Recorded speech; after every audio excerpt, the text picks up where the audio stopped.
right, let's get it rolling on the Krueg Show. Giants lose. Giants were losing. Came back. Josh Hader almost gave it up. And thanks to Tony Cassera and the good... All right. Man, what a frustrating game. I don't know what Gabe Kepler sees in Tyler Rogers. Don't get it. Don't understand it. Don't see it. Don't understand it. Can't understand why he can't see what I can see. This guy cannot pitch. He cannot throw the ball over the plate with any consistency to major league hitters. And I mean, Machado put that thing in the second deck. That was a blast. I don't know what Kepler keeps doing, why he keeps marching this guy out there in high leverage situations. I mean, it's like, dude, what game are you watching? I mean, seriously. I mean, wow. Tyler Rogers throws 74 miles an hour. There's kids in Williamsport that can hit Tyler Rogers. I mean, Manny Machado is an all-star. Manny Machado can hit 95. You're throwing 74. You think you're going to fool him? My God, you're either going to walk him or, you're going to get lucky. He's going to get himself out. What? This one's on Kepler, man. Now, I realize. Totally on Kepler. I don't know who else. Danny, who else did he have to choose from there? Some people were like, well, who else do you want him to go to? I don't care. Anybody else? Do they have anybody else? They're pretty thin down there, but. Who do they have tonight? Who do they have down there? Let's look this up. Let me take a look here because I know they use Leon. Leon grooved that 0-2 pitch earlier in the ninth or the eighth that knocked in a run. 0-2. Come on, throw a slider outside or put it in the dirt. Don't throw a fastball down the middle. 0-2. Well, gosh. The thing is also, it's like we get now all of a sudden got runners on first and second, and it's like, well, okay, honestly though, relief pitcher, double play, those happen all the time. But oh wait, no, it's Tyler Rogers. Oh, he gets pounded into the outfield. So this is not going to end well. He's not going to get a double. He's not going to induce a double play. You had Brebbia down there. I mean, Brebbia. Okay, where the hell's Brebbia? Saving Duvall for the 10th. I'm sure. That was about it. They used Marte. They used. Didn't Garcia pitch tonight, or was that last? Yes, I think they used him. Okay, so you used Leon. The Giants had already used Marte, Garcia, and Leon. I mean, they are thin. They got Alex Young in there, who I don't want to see. I mean, this is on Tyler Rogers has got a near 5-point ERA. Why didn't he throws 74 miles an hour? If he believed in the present, why didn't he go get a reliever, a guy that can pitch 7th, 8th, or 9th? I just don't see what they're seeing. I don't get it. I mean, this was a game the Giants had to have, man. I mean, seriously, they're trying to bounce back. They get the leadoff jack from Wade in the first. They got a 1-0 lead. Soto tied it with his shot to right in the fourth. So you had a 1-1 game. It's still anybody's game in the sixth. Padres went up on an RBI single by Bell that scored Soto to make it 2-1. The Cronenworth sac fly made it 3-1 in the sixth. They got an insurance run on the ground rule double by Kim in the eighth, and they're up 4-1, and the Giants are going against Hader in the ninth, and Hader just didn't have it. He walked Wins with the bags loaded. That forced in Yaz. Walked Belt, with one out.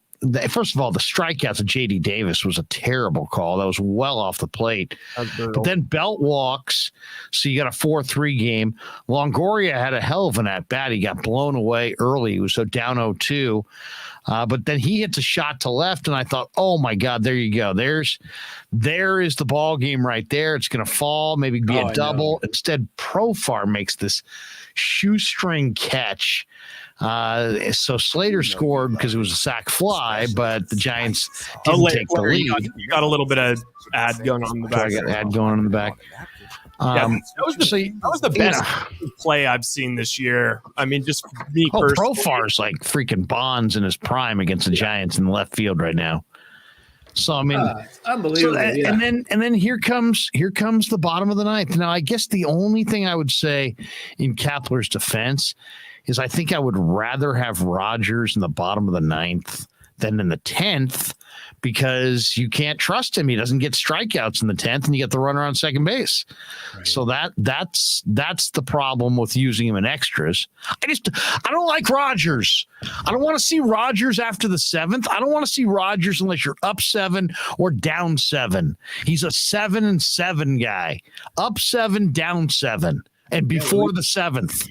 He should not be after the 7th or in any high leverage situation. To keep running him out there in these situations is just, it is insane. It is absolutely insane. He throws 74 miles an hour with iffy command, and he just pitched last night. It wasn't like this team hasn't seen him.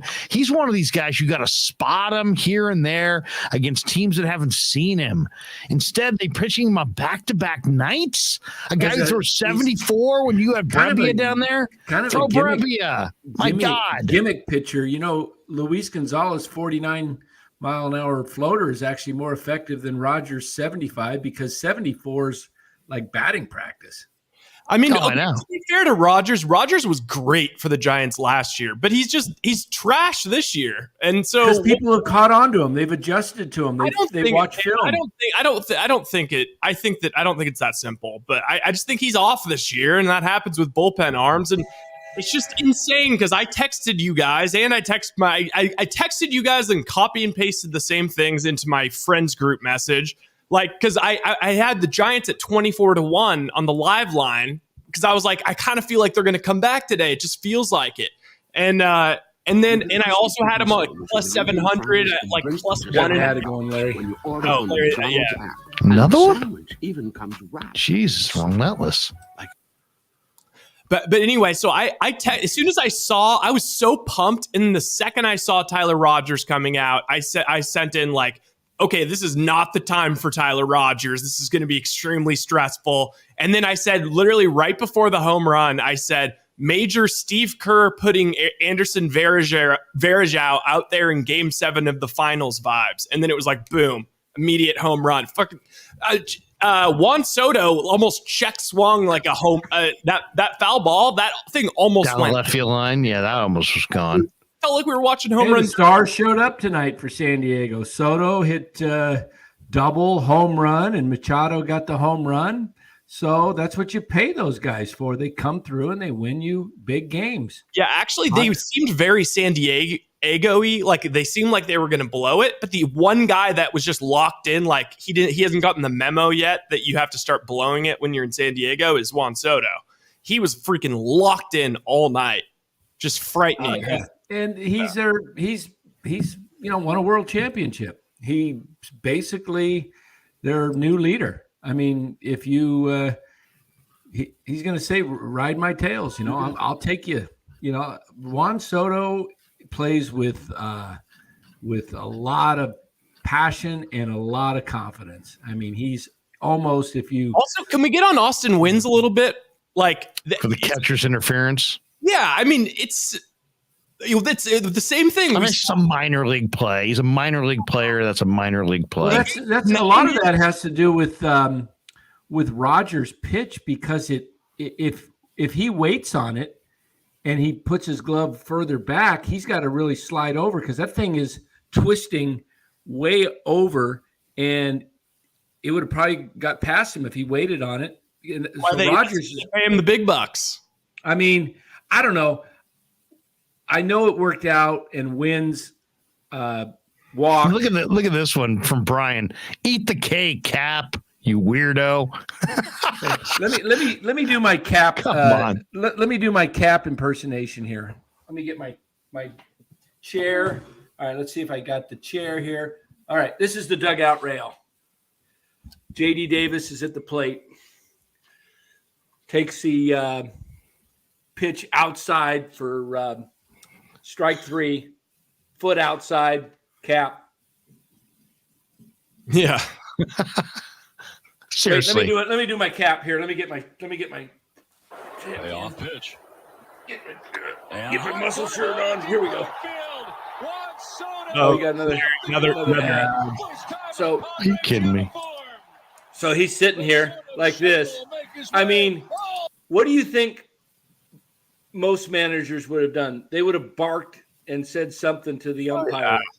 They would have said something from the dugout. There's no way they just sit there with no expression. Like, your season is on the line tonight. Your season is on the line, and you don't even say a word when the pitch is a foot outside. You got monitors over there. You know what's going on. Come on. Well, from his angle, I'll give him, in fairness to him. Yeah, I mean, at his angle, that thing was one baseball off the corner. So from his angle, he really can't tell, but it was a ball. Oh, it was a ball. It was an obvious ball. It was like 3 or 4 baseballs. I mean, Dave and Javi were, beside themselves on the broadcast. Well, it's because they called the one that was inside, and then they called the one that was way outside. So it was like that going from the inside to the way outside. It was like, okay, what are we doing here? Rod Dunham says analytics told Cap not to play Bart tonight, but Cap said in the post game that Bart has an ankle, which is bad. There you go. I don't know. I don't even know if I buy that. I mean, he looked fine. He roll his ankle in the hotel, in the bathtub or something? I mean, he walked off the field last night. Yeah. Did you hear? He loves to play wins against lefties. Did you hear those guys in the broadcast? Like Javi and Dave, they were like, well, you got to think, Kepler, you bring up a pinch hitter. They started naming off people they could bring in to pinch hit for wins. And then it was just like, nope, we got wins. and give them. Hey, they were asking about Bart. Wins drew the walk, but I mean, those guys know before the game if there any injuries. Kepler. I mean, I don't think there's any conspiracy against a Bart ankle injury. I think he probably. Brian's like, Larry, the only non-cake eaters can see the things that you can't. Don't question Cap. Thank you. No, I just think that I know Wynn's got to walk, but Bart Vicky Boone, please DFA Rogers. Yeah, he homered Bart a couple weeks ago against Hader, and I was thinking, oh man, just bring him up. He could drive one, but the one thing I was fearful of with Longoria, I'm surprised he got a hit, and I'm happy he got that thing out there. But I was just don't hit it on the ground because he can't run. How about Longo with the mohawk? Do you guys see the hawk that he's sporting? No, I didn't see that. Oh, he's got a colored mohawk. Oh wow. Yeah, I mean, and he got behind, and I'm thinking, oh, he's going to strike out. Do not strike out here. And Frisco Willie donates $1.99. He said, stop using Rogers in high leverage situations, in all caps. Frisco Willie, I agree with your all caps. Why? I tweeted it. I literally tweeted it before it happened. You guys saw that, right? Yeah. I tweeted out before it happened. I'm like, Cap, why? Why are you going to Rogers? Give me a reason. Seriously, why go to Tyler Rogers in high leverage situations? He's so hittable. He's so incredibly hittable. I mean, it's unbelievable. It's just unbelievable. He just keeps putting him in this situation. I said, Tyler Rogers here. Why? Minutes later, ball game. Very frustrating. The Giants needed this one too. Lou Marston jumps in. Remember, Farhan improved the bullpen. Yeah, nice job. Thanks, Lou. Yeah. Rod Dunham. Why save anyone in the pen? These are must wins. Yeah, exactly. Seriously, what are you saving Brebbia for? Now, Steven says Brebbia sucks too. I disagree. Brebbia's had a pretty good year. Right. Go to Brebbia. My God, go to Brebbia. Yeah, I mean, it goes back to also, like, they played clean baseball. They played good defensive baseball. And then I really thought Juan Soto was going to get out. I did not think Juan Soto was going to get on base. I thought he was swinging a little crazy. I think they got pretty lucky there. Jim Olay donates $10. Says, PSA, remember, kids, robots don't eat cake. Oh my God. It's just so pathetic. I mean, this was a gotta have it game. Gotta have a game, and you run out in the biggest situation of your, of the second half. You finally win a couple games. You get the Padres ice cold, starting to feel the pressure. You get this beautiful comeback. You tie the game. Tyler Rogers. Why? Think about right there. Think about the moment. Is Kepler? Has Kepler been at the rest of the regular season games? Gabe, have you seen these games? Are you watching? What are you watching? I know you're, worried about when to protest and not to protest and how to trim up the beard and what shades to wear and what forearm muscles to rub lotion on. Have you noticed that Tyler Rogers has just been totally fallible much of the year? And you get into a situation where your guys battle all the way back, tie the game. Tyler Rogers. I think Rogers has something on Gabe, maybe. Wow. I mean, seriously, I'd love to know. And then I feel bad. Tyler Rogers is a guy shouldn't have to sit there and have a bunch of microphones in his face. He throws 74. I put it on Cap. It's not his fault. He should not be in that situation. There's no team that I can think of that would put a 74 mile an hour hash slinging righty who basically has to live with perfect command off the plate, getting guys to swing just pitches that are just off the plate, because right-handed hitters can wait forever and go the other way. Left-handed hitters can wait forever and slap it the other way. He cannot be trusted. He cannot be used in that situation. And it's like, this has been clear for, I would say, 6 weeks. 6 weeks. It's been about a month and a half since I first said to you guys, no more Tyler Rogers in high leverage situations. Roughly 6 weeks. Has he made the adjustment? No. Just keeps running him out there. I mean, I would have rather seen Jake McGee out there. I think Gabe Krappler. Gabe Krappler. Maybe that should be the new title. Yes, Gabe Krappler. Oh my God. Jim Olay, stop using Rogers, period. Exactly. Send him out. DFA him. They should have DFA'd him instead of Kervin Castro. I totally agree with Danny the other day, who tweeted that out. Castro's 22, 23. He's got a future. Rogers is 31, has a career minor leaguer, has no future. What are you doing? Exactly. Living in the present, and you pick a guy like Rogers. It's unbelievable. Yeah. Russell says, my 12-year-old nephew is more qualified to manage this team. And by the way, Russell, this is the reigning National League Manager of the Year. But I mean, just kind of goes to show that, man, you can lose it. You can lose touch with reality. You can lose touch with what's best for your club just in the blink of an eye. It's like he's lost. Last year, he had this incredible feel for who to go to and what situations. This year, it's like, hey, we're just going to keep running these guys out there. They're not doing the job. Doesn't matter. We're not going to adjust. We're not going to notice. In this situation, I think right there, if you had said to me, you're on the bench, Giants just tied it. It's 4-4. Long goes hit. You instant replay. You go down there. Profar caught it. Wow. Okay. Well, now it's a tie game. Right then and there, I'm thinking to myself, I'm going with my best. And I'm hoping my hitters, you're on the road against a team that outguns you by a ton offensively. Don't manage for the 10th and the 11th and the 12th and the 13th. Manage to win right now. Put your best on the field. Put Doval in right then and there. Instead, he's like, we're going to save him. We'll save Doval. We'll go with Rogers because because he can't trust Rogers in the 10th because Rogers gives up too much contact. But you can't even play for the 10th. You're on the road against a better team. You know what? Did you guys happen to watch the Hard Knocks? On the Detroit? Lions? With the Lions? Yeah, Lions. Yeah, what about it? Did you watch it?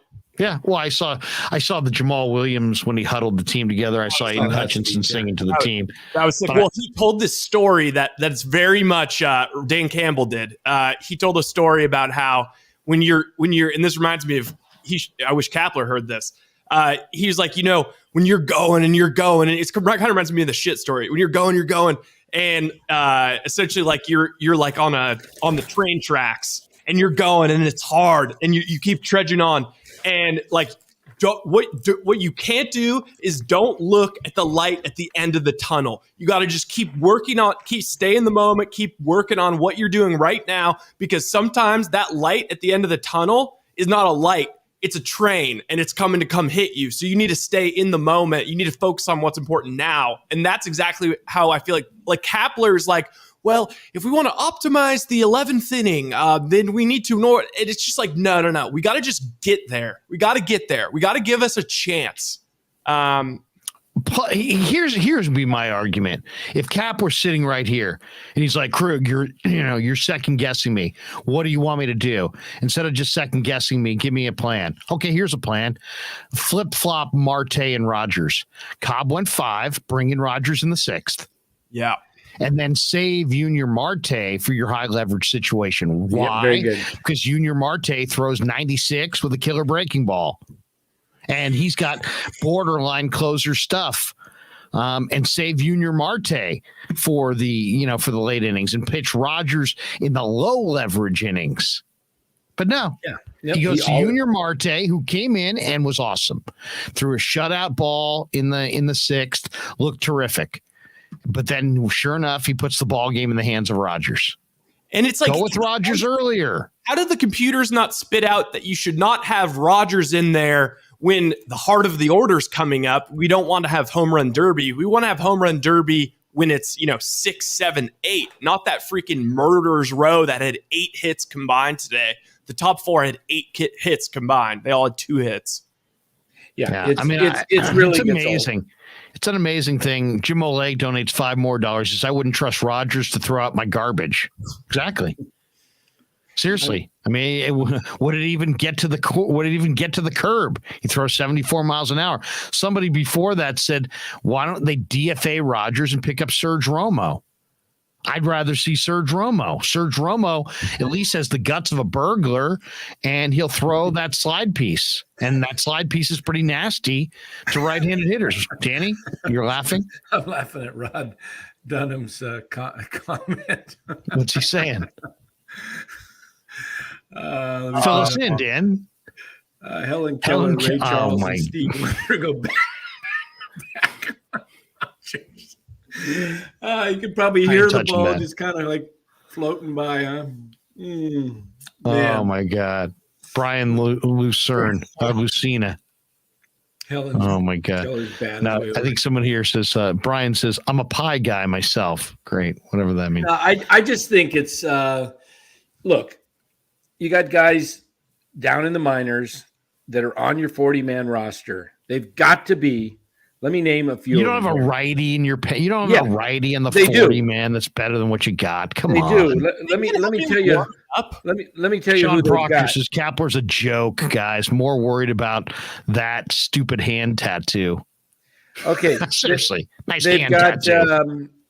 The kid Rodriguez, Randy Rodriguez. Yes. He's pretty nasty. Yeah. Why is he not up? He's a guy that can throw a lot of heat. Bring him up. You've got Zach Littell that's down there in Sacramento.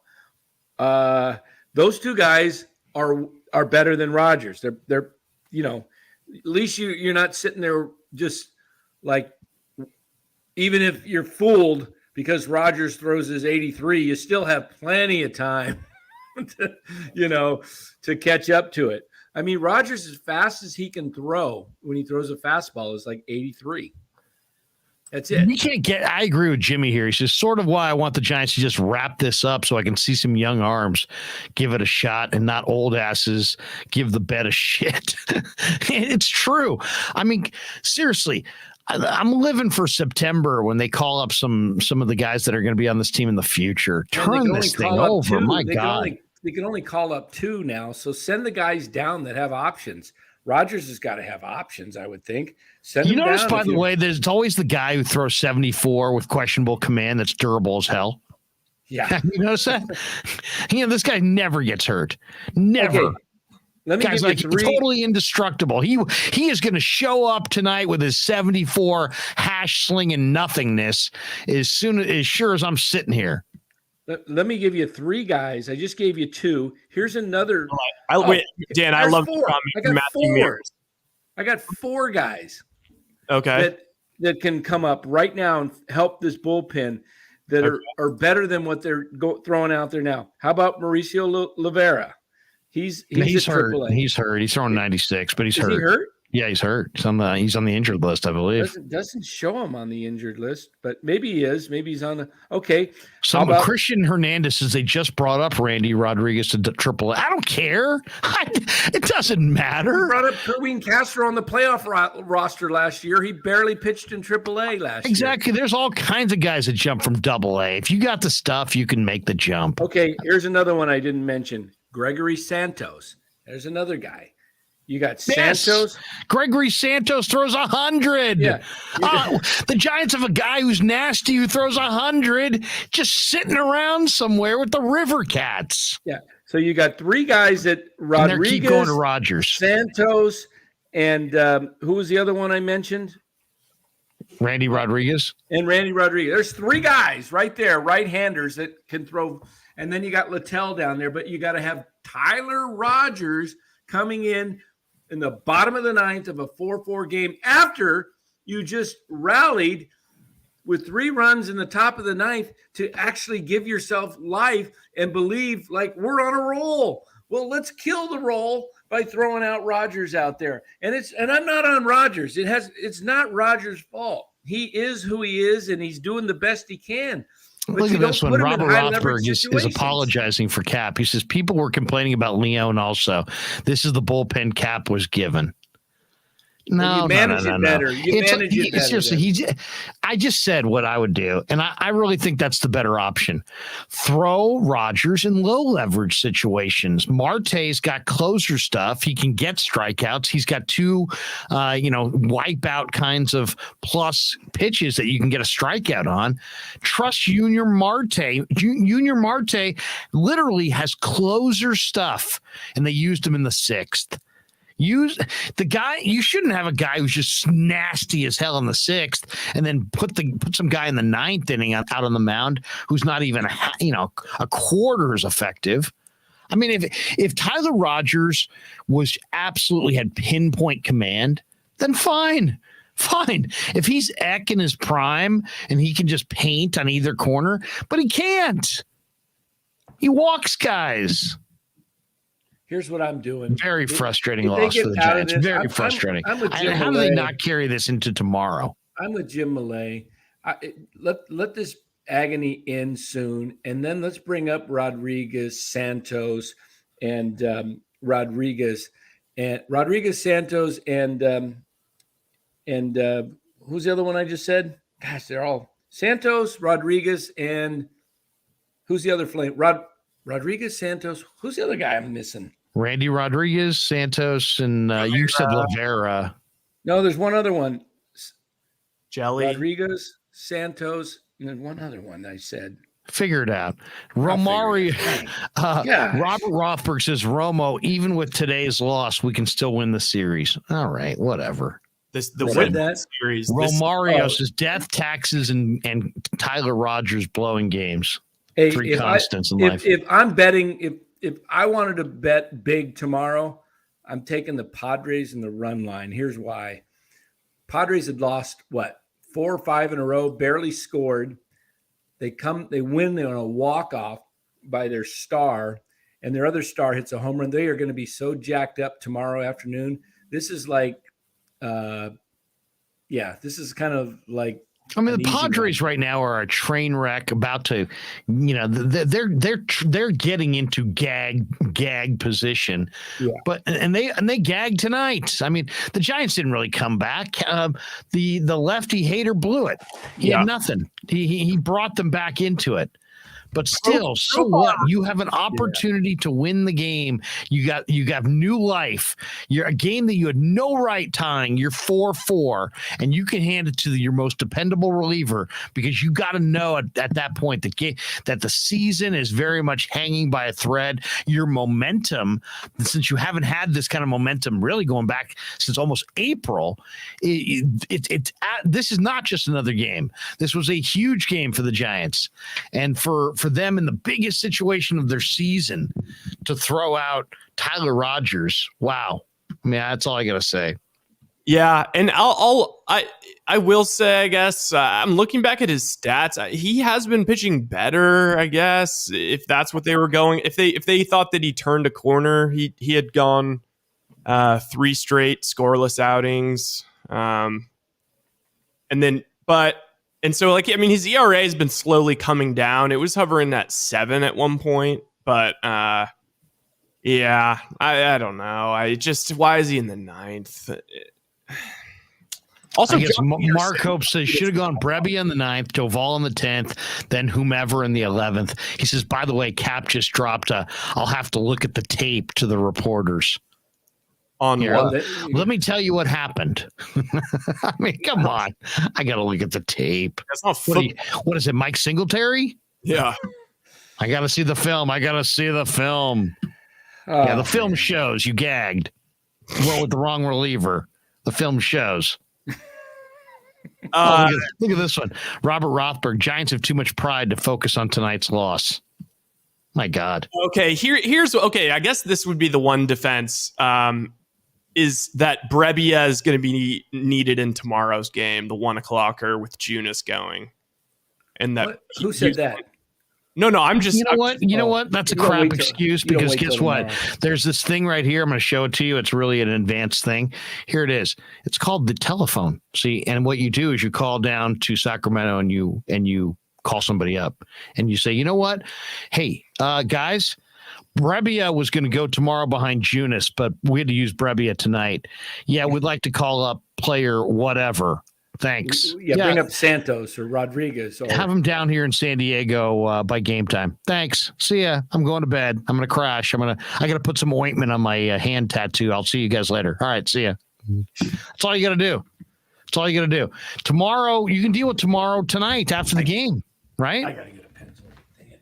I mean, that one was tough. That was tough because I don't know that how does this not kind of work into tomorrow? That's the thing too. It's like now you get the quick turnaround tomorrow and you get the bullpen game. Very tough. Very tough. I guess, he limited everybody for the most part to just an inning here, an inning there. So he probably can run everybody out again tomorrow, but still, Justin says Jock Peterson hasn't homered since June the 27th. He's had a dry spell. He's at bat against Hill. How nasty, by the way, is Hill? And I said it. The move that I would have made at the deadline, in addition to I was hoping they'd sell. But if you'd really looked at the Giants and you said, okay, what do they really need? Steele Walker. They needed Steele Walker. No, they needed another hard-throwing reliever, preferably from the left side. And I was saying the guy from Kansas City would have been perfect, absolutely perfect. The former Cincinnati Red. What's his name? The guy who fights everybody. Oh, Amir Garrett. Amir Garrett would have been perfect. What would you have had to give up for Amir Garrett? Song of the Dance, probably. Yeah, probably not a ton. I mean, that was a perfect spot for Amir Garrett, an Amir Garrett type pitcher. A lefty who throws hard. You got Soto up that inning. Challenge these guys with some smoke, come back with the Doval. Instead, they don't add the reliever. They're leaning on Rogers, who's a minor league arm. He's a trick pitch guy. Yeah. And then here's the other thing, too. Doesn't it make sense that if you have a trick pitch guy that you would try to feature him as little as possible, but really you'd want to feature him against teams in your division even less than that, right? Because he's a gimmick guy. So the Dodgers, I think, really showed the recipe on how to beat Rodgers in the playoffs. You wait him out, you slap it the other way. You wait forever, and you make him throw strikes, and when he brings it across the plate, you wait, and you just flick it into the opposite field. If you're disciplined in that approach, you can beat him kind of routinely. And that they kind of showed how, and we've seen him beaten that way a few times this year. I think the book's out on Rogers. I think teams know, push comes to shove, just wait him out, make him throw strikes, take him the other way. Yeah. Plus, these are big league hitters, man. And Machado didn't even bother with that. The Padres didn't even need to bother with that kind of a cerebral approach. They just said, you know what? We're going to crush, and did. That ball was crushed by Machado. Second deck. My goodness. Yeah. I feel like Jock, like it's a little too late for Cap with leaving Jock in with the lefty. It's like I knew that there was no way Jock was gonna do anything tonight. His swing is an absolute mess, no matter who he was going up. Even if Jock was going up against Tyler Rogers, I honestly wouldn't feel that confident. It seems like, after the All-Star break, Cap just put him on the bench and in that Dodger series. And it seems like he's just been in a funk ever since and has not gotten out of it. And now he's letting him hit versus lefties. Well, this is a time where I wouldn't mind pinch hitting somebody. Yeah. Too many times. Jim Olay donates $5 more. His $5 fact: Jock and Robert have hit the same number of home runs since June the 27th. Yeah. No, I know. Jock's been cold, and the strike 3 swing against Hill. I mean, what was that? That was embarrassing. Yeah. That was one of the lamest swings of the year. He was trying to get out of the way almost, and he kind of. Oh, he looked like me when I see a gigantic moth on the flying around the kitchen, and you just kind of wave at it. I mean, that wasn't a swing. That was swatting a moth. Hey, according to Baggerly, he said that Tyler Rogers led all National League pitchers in home run rate, 0.16 per 9 innings before giving up that walk-off. I wasn't concerned about a home run, actually. I just figured they would just put enough hits to score a run. Rogers doesn't always give up that many home runs, but he gives up a lot of hard hit balls, especially lately, to the opposite field. So, and he's a little bit, his command is not great at times. So he walked a guy, and then he can't throw it over the plate without it just being BP. Yeah. He's got to stay off the plate. You can see the way he pitches.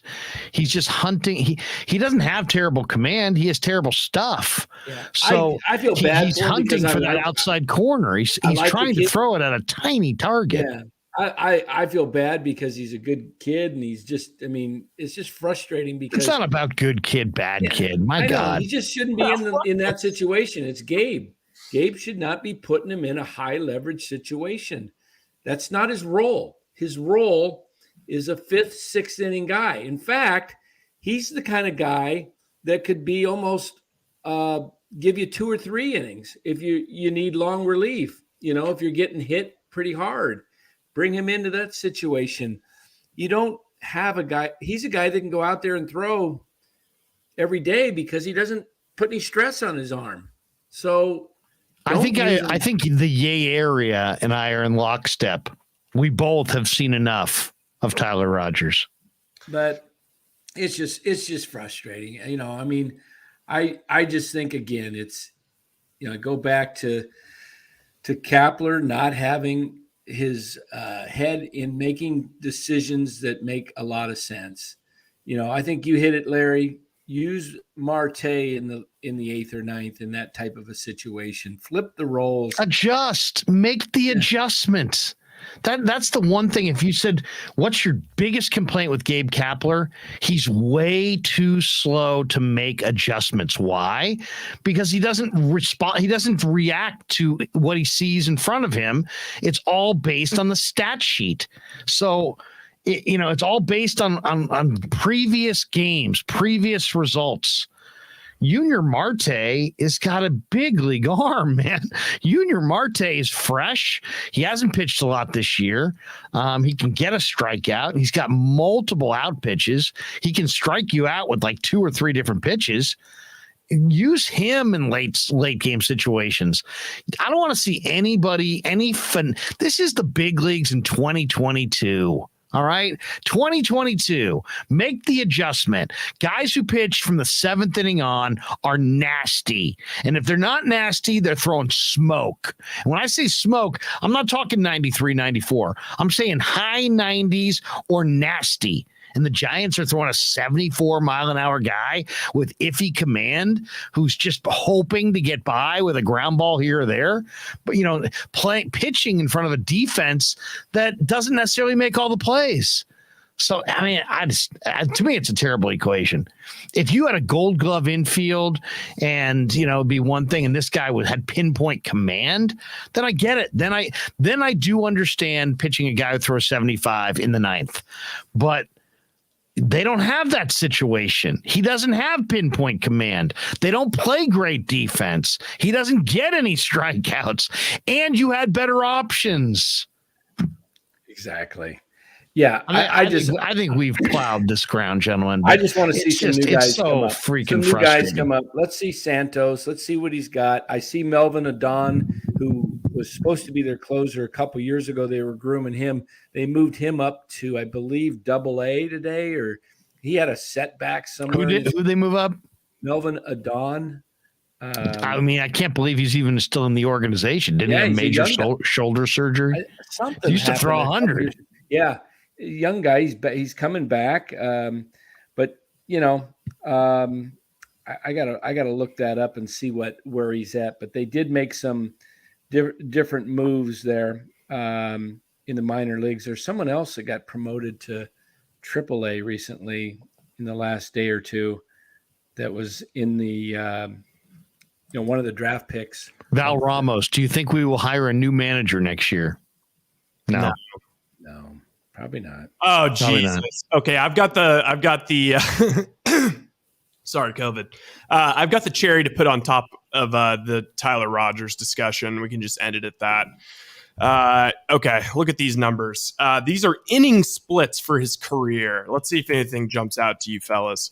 So this would be the 3rd inning all the way up to the 9th inning. Now, if you look at the whips, 0, 1, 1.4, 1, 1.5, 1.3, 2.5 in the 9th. Oh, interesting. So he's pitched 2 innings. He's given up 2 home runs, not including tonight, 4 earned, 5 hits, 5 runs, only 2 strikeouts.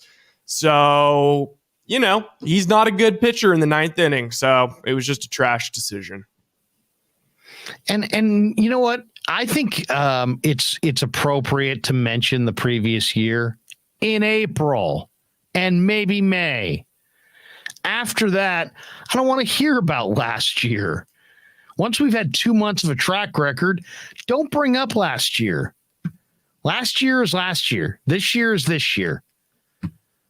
It's August. It's August. We're over a week into August. The season's almost over. I don't want to hear about Rogers last year. Last year they had a lot of guys were different, and in baseball, it's not like basketball or football where guys pretty much, if they stay in shape, are going to have a similar year. Guys have huge disparities. Guys can hit 323 this year and 223 next year. Absolutely. I mean, that's one other thing to keep in perspective. I mean, we won a World Series 3 times in 5 years, but the following year, every time we didn't make the playoffs. So it's not every. We haven't made back-to-back playoffs since 02-03. Yeah. Matt Wright says, here's $9.99. He says, Rogers slings more poop than the chimps at the zoo. And I think I'd rather have a chimp pitching in relief at this point than Rogers. At least they throw the ball harder. So you got Matt being critical. Then you have Robert Rothberg. He says, Larry, to be candid, I respect you. I just can't comprehend why you're so critical of someone struggling. It's like he's struggling. Robert, I'm a mean-spirited individual. That's all It's all I can. It's the only thing I can say. I'm just a mean-spirited individual. No, first of all, if you can't be honest about sports what can you be honest about, right? That's all I'm just being honest about sports. I don't have somebody poking me in the ribs saying, hey, you got this guy listening, you better be careful. Hey, so you better be careful. No, I don't have that. I'm not living in fear. And I'm just trying to be as honest and forthright as I possibly can be with Giants fans. And here's the other thing. I kind of, and I take this onto the radio as well. Some people assume everybody's stupid. I kind of go the other way. I assume everybody's smart. And when you assume everybody's smart, you better be kind of honest. Because smart people know what the hell they're just watching. And you know what I mean? It's a lot more compelling to me if you assume people are smart. So Robert, I kind of assume people are smart. I assume you're smart. I assume Sean's smart and everybody here. I assume people are smart. So I just try to be honest about it. And honestly, I'm not blaming Rodgers as much. I'm blaming Kepler. Rodgers has shown what Rodgers is. I'm not blaming a guy for throwing 74. It's not like Tyler Rodgers can throw 96, but he opts to throw 74, right? It's not like he's got killer stuff. He just doesn't choose to throw it. He's giving you the best he's got. We all are understanding of that. But guess what? That was Petco. That wasn't Williamsport. These are the big leaguers. They're not little leaguers. And we can be honest about their performance, even if that's critical. That's where I'm coming from. Sean Proctor, $2 donation. He says, meanwhile, LA keeps on rolling 9 in a row. 9 in a row. LA is just a machine. They're a machine right now. Yeah. Otis B says, Larry, I feel your pain. This really is frustrating. Well, it's not. You guys all know this. Every game is not there. People will say, well, it's just 1 of 162. That's a bunch of crap. Some games are more important than others. The Giants have been knocked down. They've had an ugly season. They got a great April. They've been basically 10 games under 500 since. They're trying to get off the canvas. They now have gotten healthy. They've gotten to San Diego. They just came off a good series against the A's. They have a little momentum. They got a San Diego team that's starting to grip a little bit, starting to gag a little bit. And they had Hader, and he gave them the game, and they gave it right back. I said, the best game of the season ended just now. Shoot, I was going to see if I could put it on. What is that? Seattle just scored in the bottom of the 13th to beat the Yankees 1-0. It's a good-ass game. Good-ass game. In the 12th inning, they got doubled off in a rundown. Two guys got rundowns for the Yankees in the 12th. Mark Hope just says Bednar. Is Bednar pitching out of the pen in the Giant system, or is he starting, Danny? I think he's starting. His brother is a phenomenal reliever. I blew it on my parlay tonight. I had a 14 parlay, and I should have. Man, I don't want to hear any complaining. I had the Giants at 24-1 to come back and win that game. Was that a live in wagering in the ninth? You made that bet? I also had them live plus 1.5, so they just had to lose by 1, which looked like a lock, and that was plus 700. And it was just, of course, 3-run bomb. I should have not taken the Twins in my parlay, but they were plus huge, and I thought the Dodgers winning 8 in a row. It's time they got to lose eventually. It's always it always comes down to Danny's money. Have you noticed that? Dang. It's all about Dan's money. Justin Kerwin says, Larry, yes, Kepler will be let go. Farhan will get 1 more year to ride this out. You really think so? I hope you're right, Justin. I would eat a steak cake if that were true. A big one. Cap gets a going away cake. I don't. What are the odds that the ownership goes to Farhan and says, you know what, we're unhappy. Switch out your bench jockey. Does Farhan say, you know what, stick it? Either we both go or he stays. Otherwise, I'm out of here. Or do you think Farhan sells him out and says, hey, better him than me? I think it's about the same chance as Trey Lance winning MVP. So I don't think either are going to happen. A lot of people betting on Trey Lance in Vegas right now to win the MVP. Sean Proctor says, meanwhile, I read that one before. Hey, Rye, I'm going to send you something. See if, speaking of Farhan and analytics, I just sent you something. I wonder, can we play an interview from Farhan 12 years ago when he was a analytical geek for the A's, and he describes what his job is. Just sum it up for us. Well, I mean, it's really good because it's very enlightening of what the Giants are doing. And Ken Maka was the manager of the A's, and they're asking him questions, and he's like, well, some of this stuff's okay. But I like to use my gut.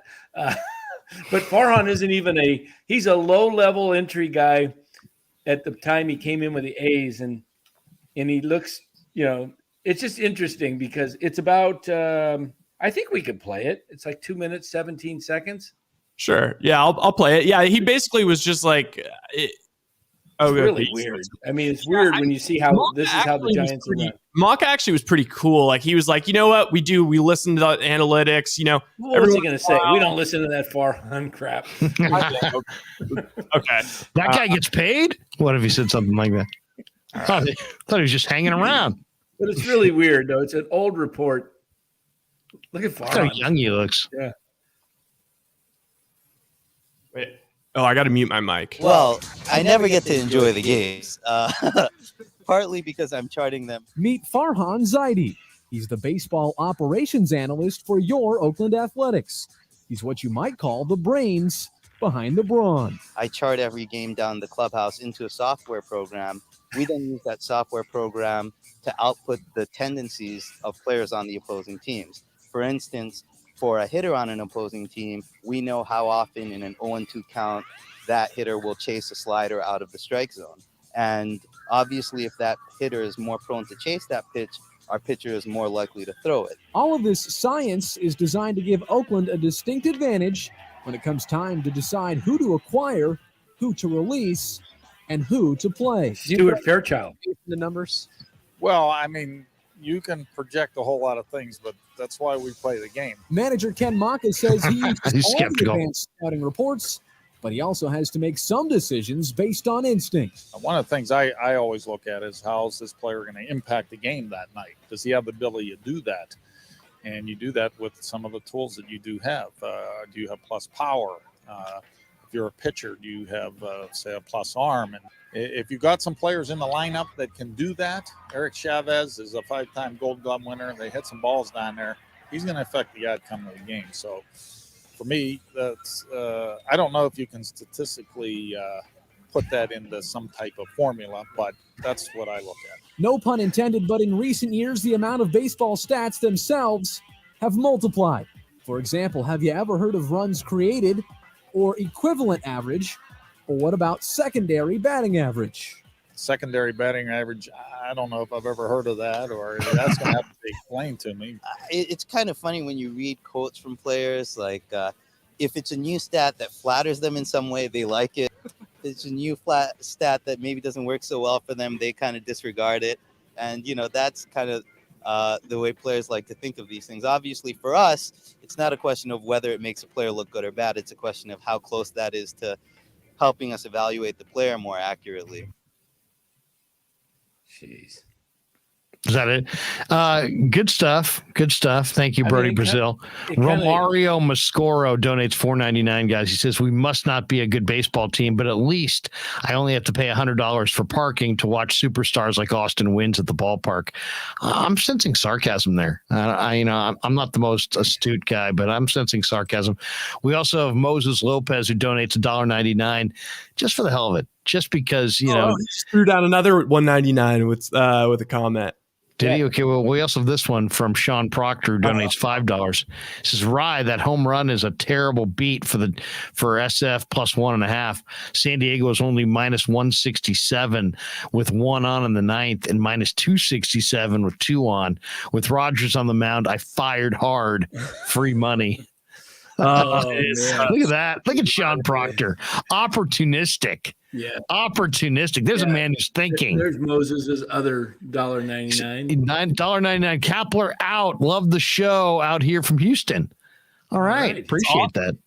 Yeah. Little H-Town. So that was interesting, though, listening to Farhan and Maka. It's like Maka's totally skeptical. Yeah, and I think the point he made, like, hey, Chavez, the balls come his way, and he's going to make a difference. And I'm going to have him out there. It's not like, well, Chavez can't hit the right-hander, but, it's just like, go with your gut. Pud Fatty says Farhan would be a great guest on the Larry Krueger show. I will say this. I talked to my producer at 95.7 The Game, and we've efforted to get Farhan on the air. I can't promise anything, but I can promise you I'll make the effort, and we'll continue to make the effort. I'll call Matt Chisholm and see if we can get him on. I've talked to Farhan many, many times. I have a good talking relationship with him, but as everybody who's been listening to me on 95.7 The Game and this platform know, I've been crapping on him and the Giants for, a month, 6 weeks now. So, will he step into the Lions' den? I doubt it. I mean, he'll probably get advised not to. But I will say this. If we can get him on, I'll be fair. I'm going to ask him some tough questions. And I'm not just going to giggle about his fantasy team and pat him on the back. But I mean, to me, the first question is, you are 13th in payroll and you're 5th in revenue. Answer why. And give me an answer as to why. Is that your choosing, or is that the ownership's directive? I want a straight answer. I don't want to. This. No, I want an either or. Right. I want you to tell me yes, the ownership wants that, or you know what? I've got the tickets. I've got the the key to the purse strings. We have to get that answer. I mean, that cannot be just allowed to be this ambiguous. Who knows? There's got to be some definitive answers there. And then also I'd have to ask him, what was the game plan at the deadline? You sold, you bought, you this, you that, a little. What is the plan for this year? A little bit of this, a little bit of that. Do you have any idea what your plan is, or are you just kind of going by the seat of your pants? I think that's a fair, even though that sounds super argumentative, I think that's a fair question. I really do. Yeah. And I think if you called Matt Chisholm, Jim Millay says, tell him Robert Rothberg will be doing the interview. Yeah. Farhan, I've got one comment for you. It's Tony the Tiger. I quote the great Tony the Tiger, who one time said, "You're great." Do a Tony the Tiger interview. You're great. You're such a genius. You're such a genius. Where did you become so smart? Was it your mom that you get your incredible genius from, or is it your dad? I mean, it's like, I know this year's been a struggle, but wasn't last year fun? I mean, those are the kinds of questions he gets. Yeah, and hopefully next year, I think next year you're going to be able to bring back 21 again. We believe in you. I know that you're really frustrated by the way this year has gone. Like he's like a vendor in the upper deck and doesn't have anything to do with like the team itself. Like he's just an innocent bystander who happens to be in the stadium while the games are going on. You're the architect for this. What the hell's going on here? What the hell? It's like the guy who. What if you started your interview? Hey, I just got one question. What the hell? Like the guy who engineered the tall scraper building, and it's like leaning and it's about ready to collapse. And it's like, I know you're kind of frustrated with the way your building designed, but what do you think? Mark Graves, Robert belongs on the leader. He's a giant apologist. Let's not crush Robert. Robert is just a friendly guy looking for some late night Giants chat and jumped into the Krueg show. Now he's getting tarred and feathered. By the way, we need guys 49ers like Robert. Says what's that, Ry? We need guys like Robert. They're like the old stuffy beat writers that still make stupid arguments about the Hall of Fame.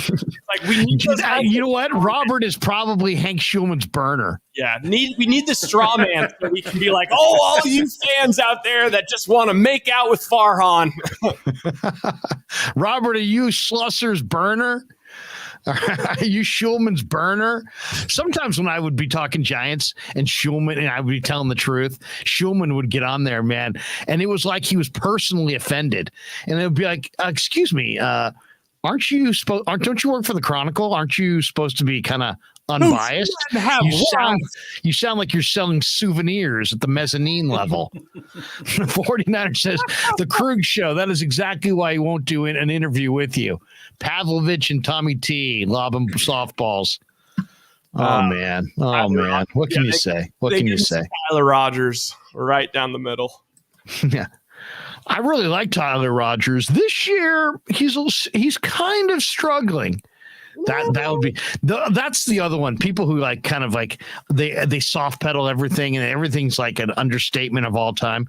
I've noticed that recently Tyler Rogers has kind of struggled. Really? He's had a bit of a noticed that. I hadn't noticed that. He's a tire fire. What are you talking about? Guys that they never hit this snag last year, and yeah, they're in a little bit of a rough patches collectively. It's a rough patch. It's a rough patch.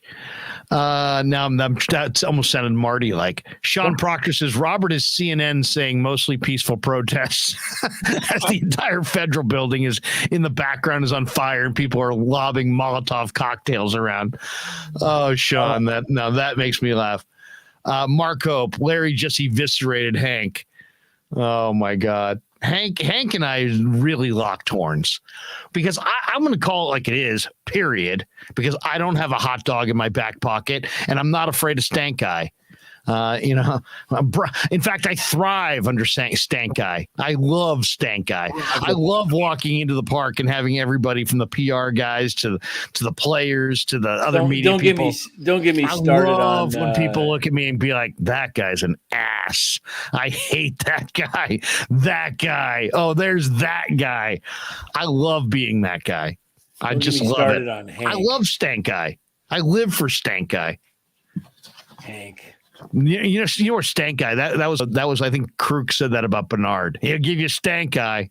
Another question I would like to ask. Stank Guy and 3 strikeouts and 2 errors in center field. Another thing I'd like to ask. Brian said, I love the rough patch. Here's what I would ask Farhan. Another question is, look, you were looking for a right-handed bat with outfielder. You needed a right-handed bat, and you're always buying guys on the fringe and picking up everybody's DFA'd guys. Why didn't you go after Trace Thompson? The Dodgers saw enough in him, and they're top team in baseball, and yet they're sending him out there 4 or 5 days a week. We're afraid Clay would sit in the bleachers and wear Giants gear and get people kind of excited. We don't want that kind of. We don't need that kind of excitement in the bleachers. Out. Look at this. This is what they missed out on. San Diego Padres. This is a tweet tonight. I look like Pornhub. Are you sure you're on the? Oh, no. Wrong tab. No, wrong tab. See that?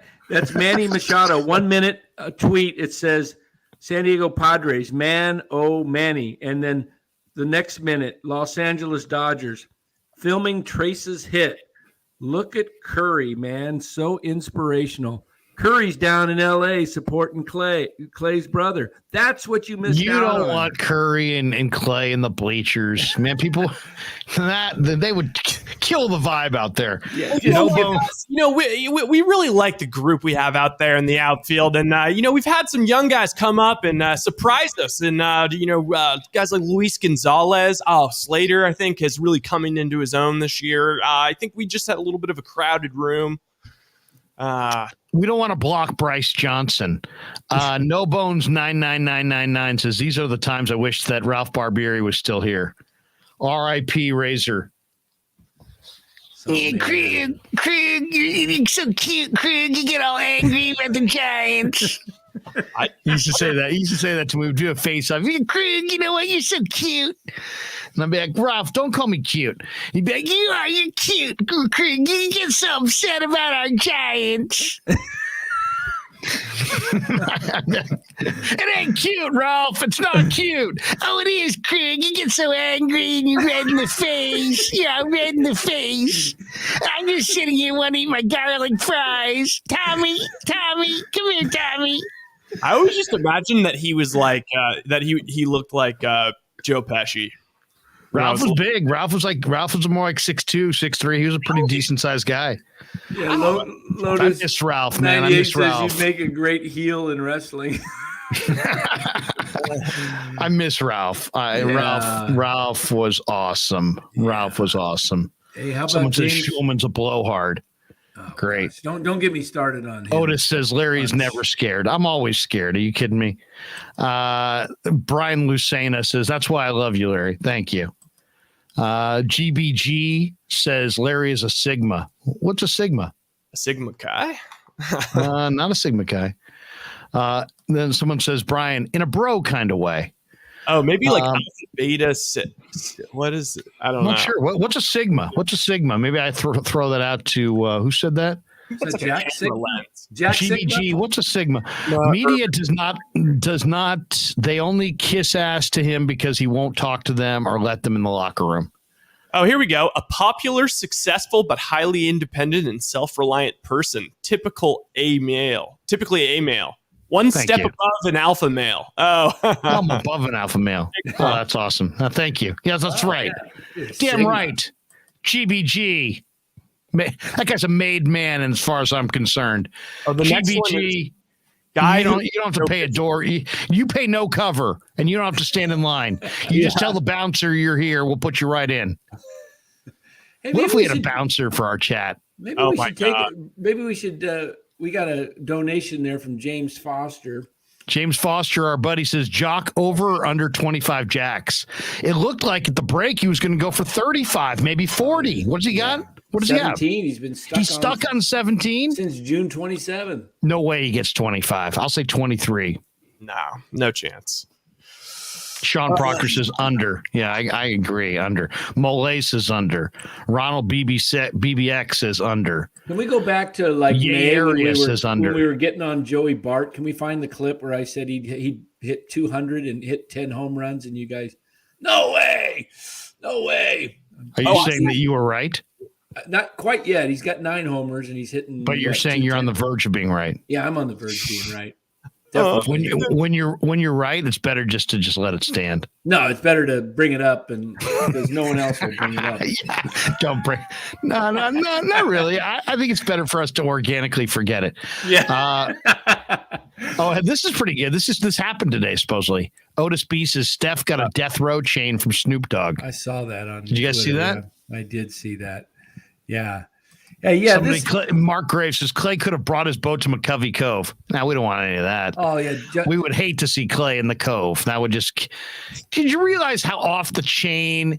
If Clay Thompson started parking his boat in the Cove would be packed. Oh yeah. Could you imagine if you just had that out there, right? Just everybody just waiting and partying out there with him, and he's waiting for a long ball. Gosh, I mean, he'd be out Lotus there. 98. We need a Salty Balty rant. Can I talk to Sabian? No, Salty, you can't.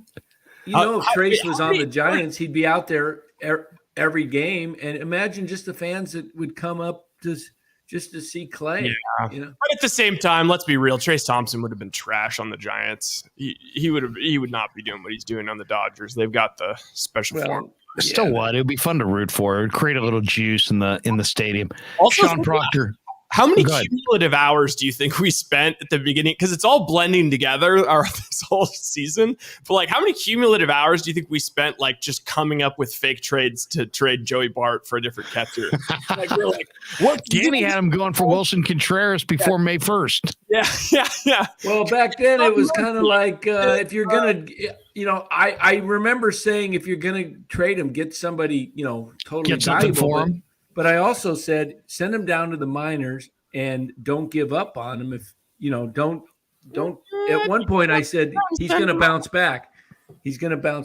And I really think, man, his swing. If he gets more time to work on that swing in the off season and spring training, he could be scary.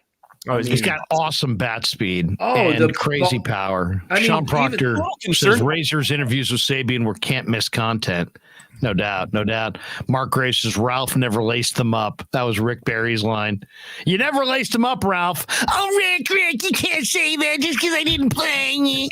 Oh, it was they just battled. I mean, they battled. It was awesome. Hey, Justin, he was one of our best, no doubt. Razor was one of our Kerwin best. said that the Giants, and I commented this yesterday, $8 tickets because of something going on. They're going to give Hunter Pence one of those Wall of Fame. They're going to put his picture, right, his plaque, yeah. And so they're going to start selling $8 tickets, and I I made a little comment. Hey, that's what. Hey, you know what? The free market system, man. Go. You got to lower the prices. That's the way it works. Yeah. Magnus Camper says one of Ralph's great lines to Sabes. He had Sabes on, right? Yeah. And he had been saying to Tommy and me, like for a couple of days, that he was going to ask about Saltalamacchia. You remember the catcher? Yeah. and he forgot, and he was at the very end of the interview, and it was like super random. He's like, Brian, and he's like, yes, Ralph. And he's like, what about Saltalamacchia? And Sabes goes, why? Why? He just straight out, why? I mean, and we used to play that cut over and over. And what about Saltalamacchia? He's like, Sabes, just totally disgusted with Ralph. Why? Oh, it was just that was awesome. Those are some great memories. GD5, Ralph had the worst voice ever, dude. Cool guy, but that voice. Nah, are you kidding me? It was his trademark. Hey, Ralph. I won't do it on this show because it gets too involved. But if you ever see me in person, you have to get me to do my impersonation of Ralph against Ted Robinson debating the word perspicacious and perspicacity.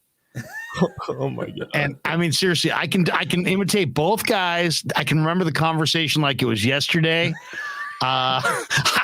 They were working together. Ted was sitting in for Tommy, and it's just too long for me to do it right here in this thing. But if you see me and you want like my best of the best when it comes to Ralph, say bring me the Ralph Ted Robinson debate on perspicacity.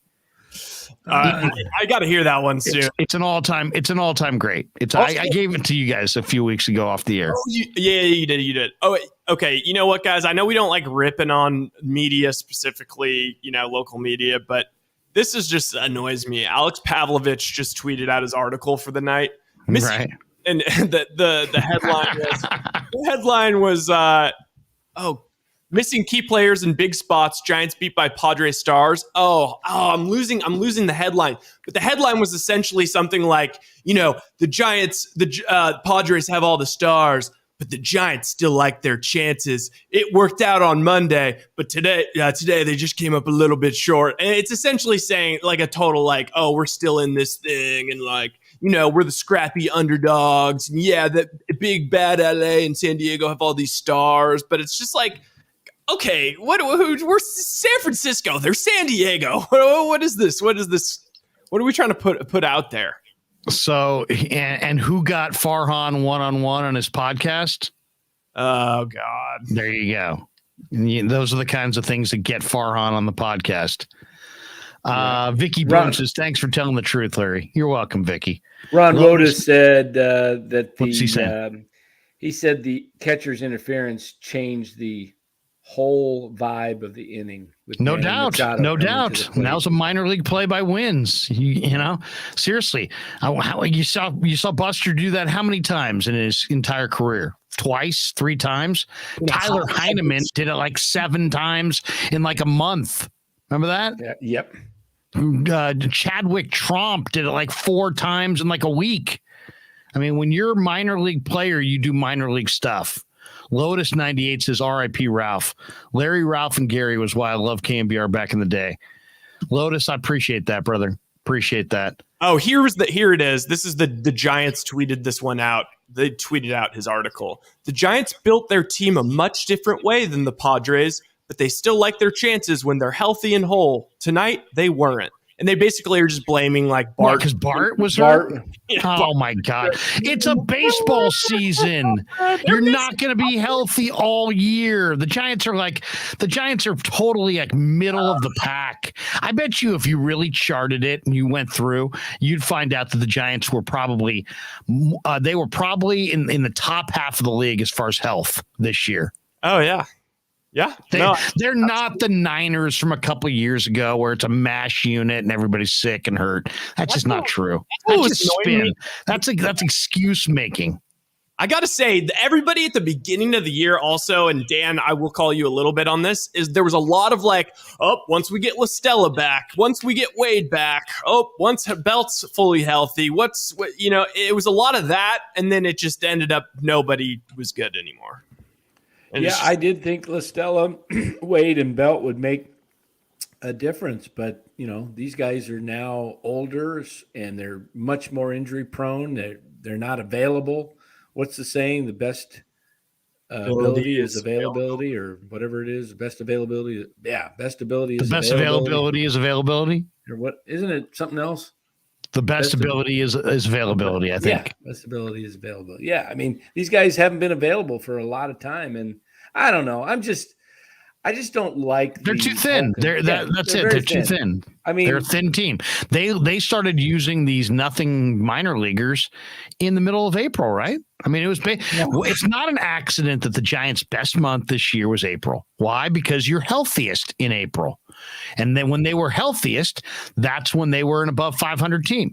If you mix in an injury here or there, just standard middle of the road injuries, they become a sub 500 team. That's what they are. Healthy, they're a little bit over 500, maybe an 85, 86 win team. I thought it was more like 90 at the beginning of the year, but it's more like 85. When they're not healthy, they're a 75 win team, under 500. Look at that. Wouldn't you agree? There's Trace. That's Trace with a double. And there's Steph. You need okay. Look at that. Steph's fired up. He's probably describing it to Clay on the phone. That could all be happening at Oracle Park, but no. Let's not do that. Down in LA. Moses Lopez donates $4.99. It pains me to say this, but are we headed towards a Dodger Astro World Series? And if so, who'd win? Giants fan for life, but my trash cans are ready. Oh, man, I'm saying this is the year. This is a big year for Dusty Baker. Yes. He coached the American League All-Star team at Dodger Stadium, his home stadium, for years and years and years. And I think he's going to win the World Series at Dodger Stadium. That would be awesome. That would be full circle. That would be full circle. Yes. And then he could retire if he's ready to retire and just walk off a world champion and go into the Hall of Fame. Yeah. DJ Venus, story time, Larry. Oh, man. Should I go into some stories? Hey, you know what we James should Foster. KMBR's gotten so bad, I actually like Murph and Mac now. Okay, that's the hit. Hey, by the way, on that note, let me just throw this up because today the mail came, and in it was this beautiful book. I mean, absolutely beautiful. It's called 28, a photographic tribute to Buster Posey. Have you guys seen this? No. Oh, it's incredible. I'm gonna hold this up for a second if anybody can see the picture. Do you see the picture? Wow. That's the cover of the book. It's photos by Brad Mangan, who's a phenomenal photographer, really. And the intro is written by Murph. The afterword is written by Kruko and Kipe. And there's essays in there from Boch, Kane, Craw, Cap, Pence, Buster's wife, Kristen Posey, Serge Romo, Logan Webb, Barry Zito. Wow. And they just it's super thick. It's one of those killer coffee table books. Yeah, wait, Larry, show us on Dan's phone. What's yeah. But hey. But it's a great. I would encourage everybody. They just sent me a copy of it, and Brad contacted me a week ago and was like, "Hey, what's your address? I want to send you this book." And it came today, and I gave it to my 13-year-old, and my 13-year-old's like, "Dad, this is freaking awesome." And I'm like, "I know." And I started thumbing through it, and it's like crazy great pictures. Like if you're a Buster fan, this is like the gotta have it book. So congrats to Murph and congrats to Brad Mangan. That's awesome. On a beautiful book. And they've teamed together on some other books, but I just wanted to shout that out for Murph because Murph and I have been friends for a long time. And then Brad, I know Brad through Murph as well, but this book is just really, really cool. And if you're a Giants fan, my God, I mean, that's like it's like a must have, it's like the kind of book that if you put that thing on the coffee table, like people will be like, Where'd you get this? I mean, where'd you get this book? I mean, it's that good. It's that good. So that's awesome. Yeah, it's really, really cool. And I've just started to thumb through it a little bit. I haven't read any of the essays yet, but just the pictures alone, like sometimes when you see a book that, Brad Mangian obviously had access to these pictures, and they're beautiful. I mean, it's like just absolutely stunningly beautiful book. So if you're a Buster fan, I know we all are. Yeah, absolutely. Hey, where's Buster? Come on. Get that book, man. Get that book and put some ducats in Murph's pocket and Brad's pocket and enjoy it. Enjoy a great book about one of the great Giants of all time. Anyway, a couple other things I thought were interesting tonight. We don't have to sit here and just Brian says Giants should do a Kepler bobblehead with him eating a piece of cake. I just sent Ryan some good actions, a nice fight down at San Diego tonight. I was going to put it on my phone, but instead of I just sent it to Ryan, let him put it out there. What do you got? You got a brawl at Petco? Yeah, show it, Ryan. Oh, whoa.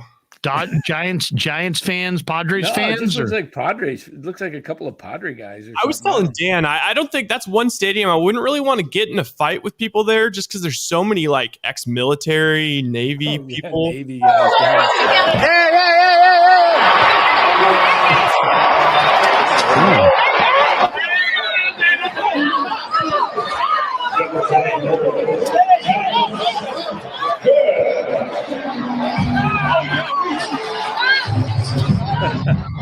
Man. Hey, let's see it one more time.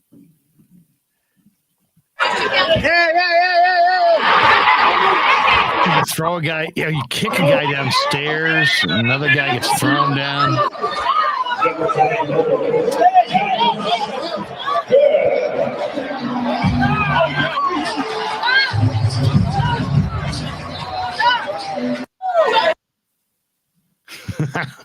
Rod Dunham says, okay, bad loss. It's time to pay the bills, Larry. It's time for sausage and Pasquale. Hey, did you guys see the play by Is it already time for Diaz? Pasquale? Did you guys see the Isan Diaz play at shortstop? No, I didn't. Sacramento. I got to find it. He dove deep in the hole, got up and fired first, got the guy out. I was like, why don't we have this guy on the team? Why isn't he on the 40-man roster? I mean, he'll probably suck.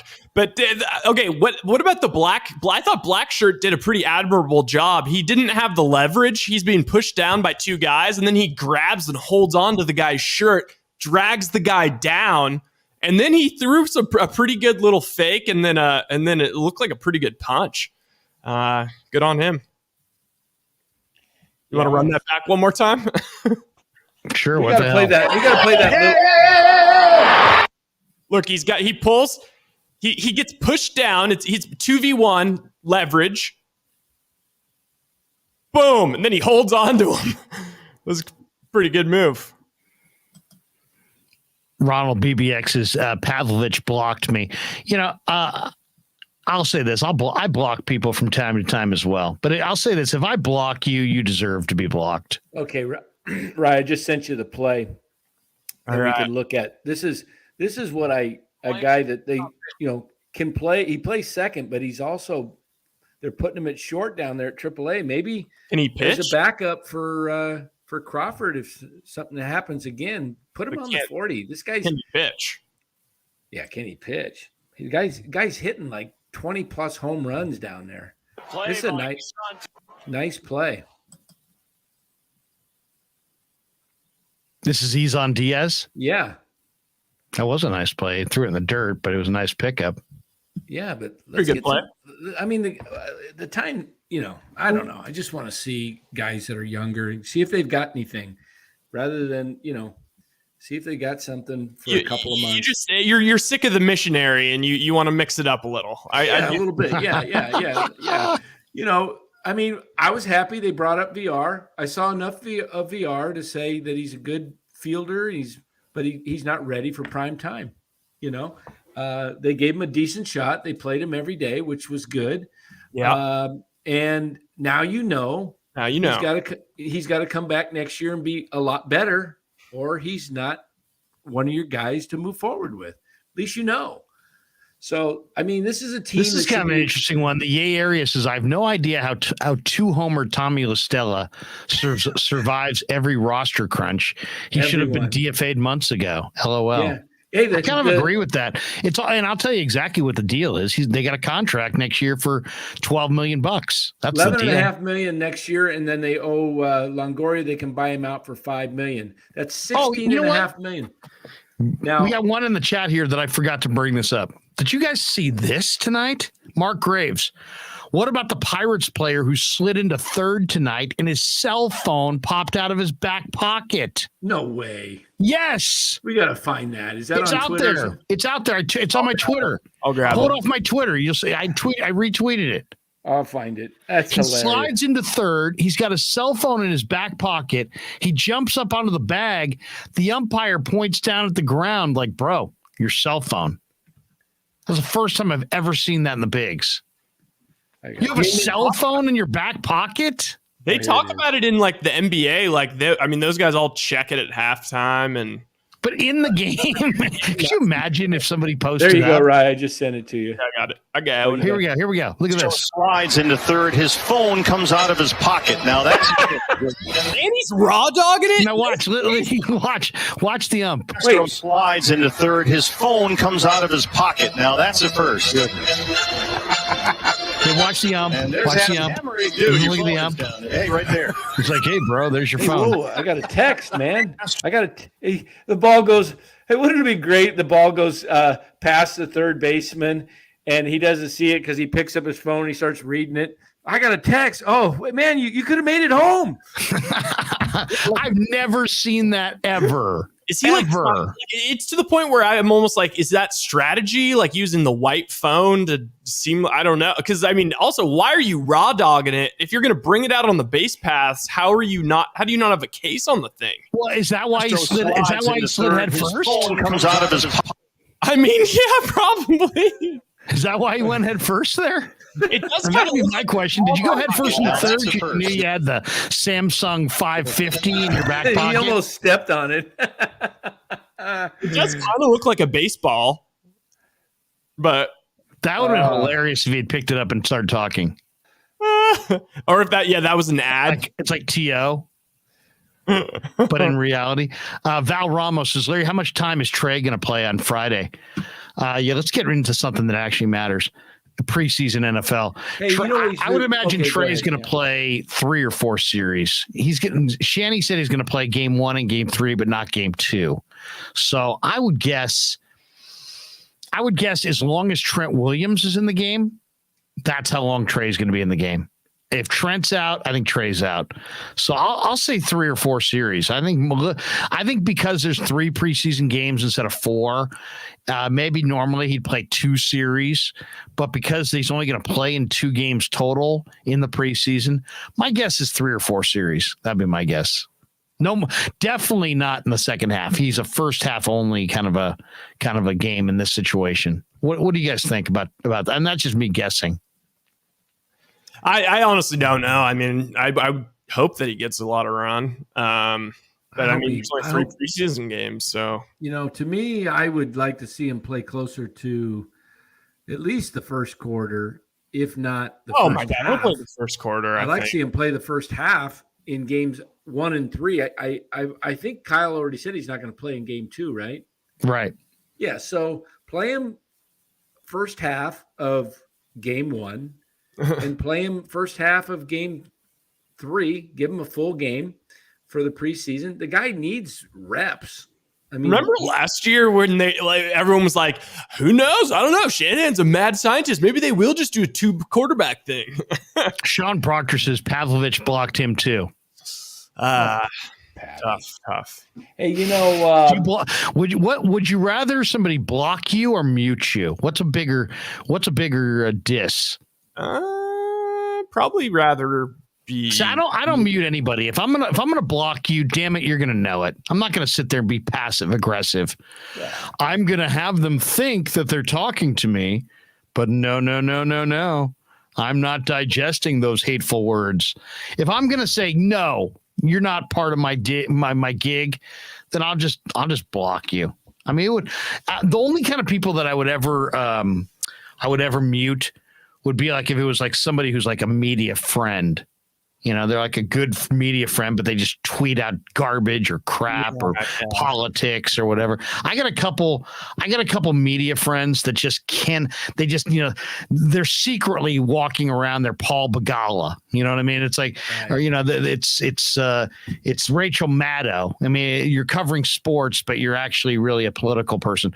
If you're that person, I block. You know, and it's not about your politics. It's just about politics. Exactly. I don't care if you're Sean Hannity, Rachel I don't care what side you're on. If you're one of these guys that, you know, the team lost 7-4 and you see political messages, I got instead of blocking, I'll probably mute. But everybody else, for pretty much, I'll just block. I actually went out of my way on Twitter and I just fully did it. I went into the Twitter settings. This is about 3 years ago. I went into the Twitter settings and I just put like a bunch of buzzwords so that any tweet that comes up that would be on my timeline with any of those words just doesn't show up. So like, you know, Trump, anything with Kaepernick, anything with none of that. I just wanted I don't care either way. I put Biden. I don't care either way. I just don't want politics on my feed. That's just not what I'm using Twitter for. I just don't want it. Hey, I'll get into a little discussion here with Graves. I disagree with this situation. Of course, we need him healthy, but I think he needs reps.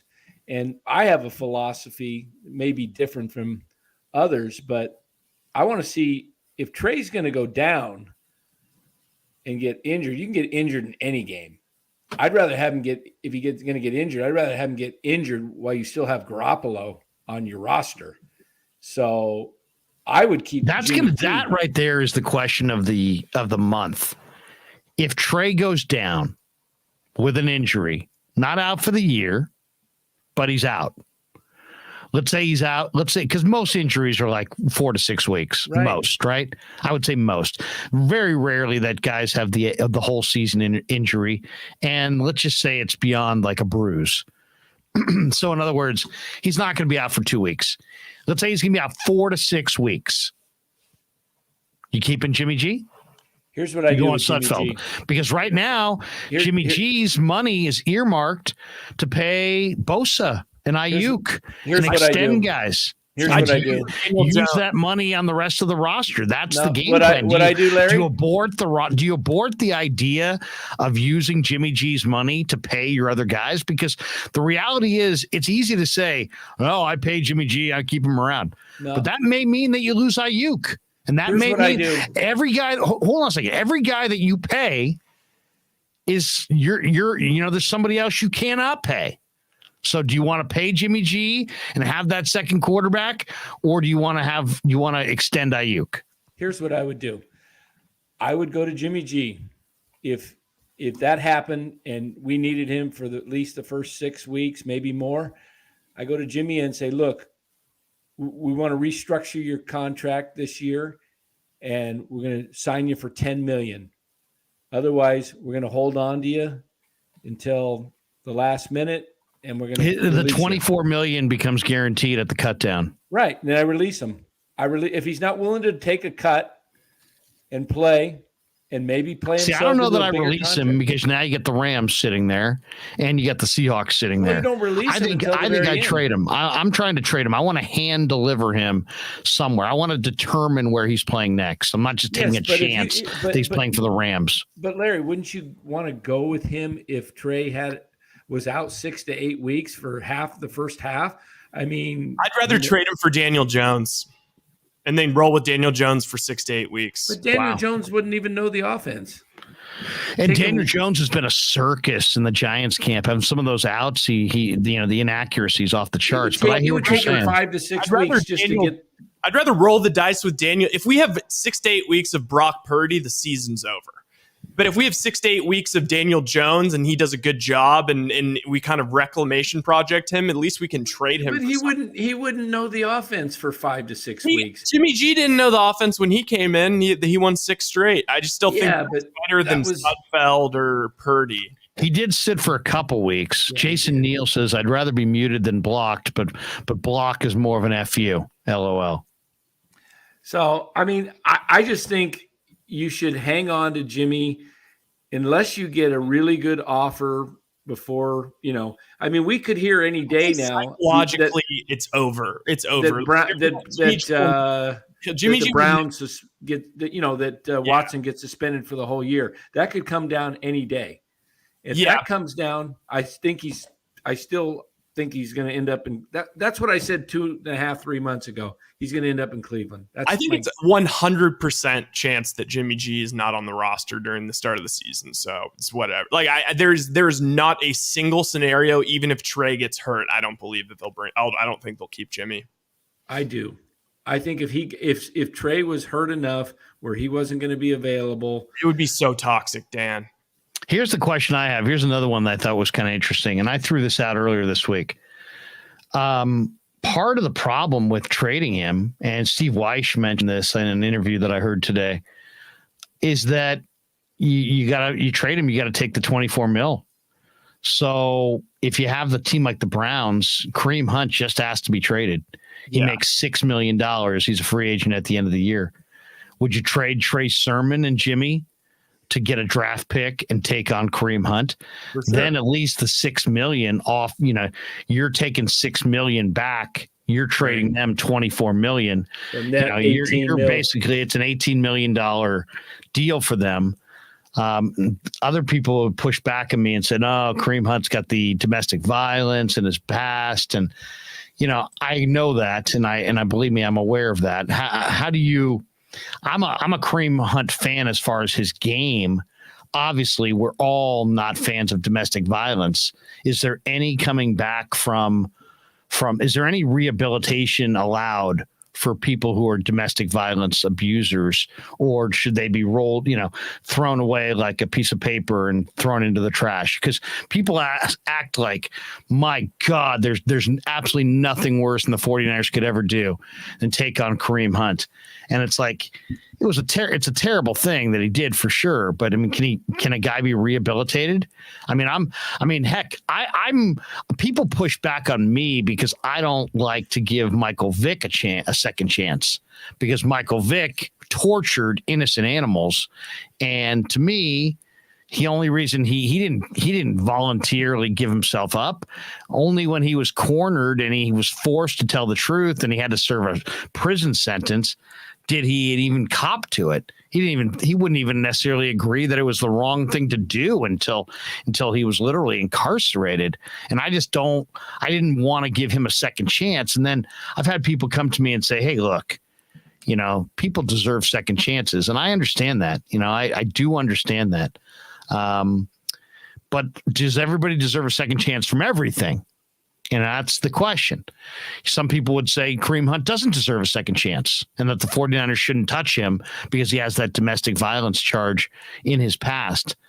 But if you're going to forgive torturing innocent animals, it's always this is a very odd and difficult conversation to have. On some level, it would be easy to just say, no, I don't want these guys. I don't want to support those guys, but they're in the league. Somehow the NFL has allowed Kareem Hunt another chance, and they've decided that he's done enough penance, or he's learned his lesson, or he's been rehabilitated. I don't think he's had a second go around. Some people don't want to see a second go around, don't want to offer anybody a second chance. Where are you guys on that? Because to me, that trade makes sense. Why? Because Sermon went to Ohio State. He's probably a borderline guy to make the team. That would be very popular, bringing him back to the state of Ohio. I think Jimmy to the Browns makes a lot of sense, especially if Deshaun Watson does indeed get a longer sentence. You saw today what the commissioner said, where he's basically said it's egregious, and they're bringing a big time sentence. I don't know if it's going to be 12 games or the year or more. The league wants a full year. The league wants a full year, and the league feels like that contract that he signed with the Browns kind of circumvented the whole process. So they're out on the warpath for Deshaun. And so Cleveland's a perfect landing spot for Jimmy. Would you take back Kareem Hunt in a trade for Jimmy and Trey Sermon if that were the deal? If you could get Kareem Hunt and maybe a pick, maybe you get a day 2 pick. or maybe you get a day 3 pick in Kareem Hunt.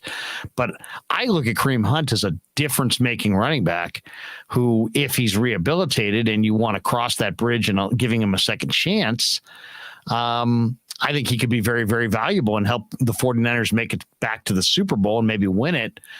But I do understand, and I want to be sensitive to. I have no problem with it, Lair. I mean, honestly, Ray Lewis. Despite the domestic violence, I mean, it was very graphic. It was very violent. I mean, we're all against violence against women. I know. There's just no doubt. We all understand it. It's just it's an equation, and it sucks, but it just is the way it is. It's an equation of talent versus of what Tolerance. crime you did, and if your talent is that good, then you're able to get away with a little bit more. But also, I believe literally everybody deserves second, third chances. A lot of these guys are grown, they grow up in it. Like they don't even, they don't realize really what, I mean, I still am an idiot, and I'm 27. I'm median age for the NFL. I would like. So you'd say give him a second chance. Val Ramos says everybody deserves a second chance. But also, I agree with Val. As far as the Browns thing goes, I don't even care about Kareem Hunt. If they want Trey Sermon, fine. You want Jimmy? Take Jimmy and just send us a pick, and let's call it a day. And then let's not even eat, because I think that the Browns are the one team that can eat all the money. But 49ers says there's no chance the Browns are giving up Hunt for Jimmy. That's ridiculous. They have Nick Chubb. They're loaded at running back. And Hunt wants out. And Hunt is a free agent at the end of the year. He wants out. He makes $6 million. So if they're going to be forced to take on Jimmy Garoppolo at $24 million, they're going to want some cap relief. They're going to want some money coming back. They're either going to want the Niners to pay some of that money and pay for, pay them some money, pay that contract down to get something of significance, or they're going to want another player going back. I don't know. It's a tough call. Russell says, Larry, it wasn't a one-time thing with Hunt. He had 2 violent charges that year in 2018. True. Okay. Fair enough, Russell. But I mean, ultimately, do you believe in any kind of rehabilitation from that kind of thing? He's playing in the NFL right now. Yeah. I mean, Ray Lewis killed a guy. We can Leonard Little. Yeah. Marvin Harrison. We just keep going down the list. Tyreek Hill. Speaking of other possible trades, I know the 49ers are stacked at linebacker, but would you trade one of their linebackers not named Fred Warner for Roquan Smith of the Bears, who wants out, says he wants. There's no need. There's no reason to do that, Dan. The Niners are stacked at backer. Roquan Smith is he's a tackling machine. He's like Patrick Willis was. I hear you, but the Niners already have 3, I think, Pro Bowl caliber linebackers. But you wouldn't trade Alexander for Smith who's Alexander? Not Quan Alexander, Al-Shire. Not Al-Shire. Dre Greenlaw. Greenlaw? No, I'd stick with Dre Greenlaw. No, I wouldn't. First of all, I love Roquan Smith. Don't get me wrong. Yeah. I loved him at Georgia. He went 8th. I think McGlinchey went 9th or 10th. I was hoping that the Niners would take Roquan that year. I'm a big believer in Roquan's talent. He's a terrific player. But the Niners are hugged up against the cap. They're going to be it's a pretty tight fit. The Niners. The Niners run essentially a 5-man surface, so they go with almost like a 5-2. Right. They're running the nickel and the dime a ton. So they already have 3 starting linebackers and only 2 really play. They play with 2 stacked backers. So somebody between Greenlaw and Azeez Al-Shire has to sit, and then they've got some good looking rookie linebackers in their camp too. Yeah. They got all kinds of guys. that linebacker spot is the deepest. That's the deepest linebacking core in the league right now. So as much as I love Roquan, I wouldn't do it. Yeah. What's the trade with the Giants? That seems like more and more what's going to happen with Roquan. What do you want? You want Daniel Jones? You want Tyrod Taylor? Just talking about with Jimmy G. Yeah, I just don't know what the structure of the deal would be based around. Sean Proctor says John Middlecoff says the Niners front 7 is going to terrorize the league this year. All I'll say about the Niner front 7 is Kinlaw stopping the run's essential because they're going to miss DJ Jones if Kinlaw can't step in there. That's my only concern with the Niner front is how good are they against the run? How good are they against the run, especially in the A gaps right up the middle? Yeah. Because if you can't stop the run, which has been a staple of their defenses in the past few years, then things start to break down. You know, Warner and those guys are great movement backers. If you said, how do you beat the Niners with Warner and Aziz and Dre Greenlaw? Don't run wide. Run at them. Run at them. Engulf them. They're fast. They're fast, but they're lean. So run at them up the middle and blow them off the ball and run it down their throat. I mean, that's the game plan. But with DJ Jones in the middle, you couldn't do it.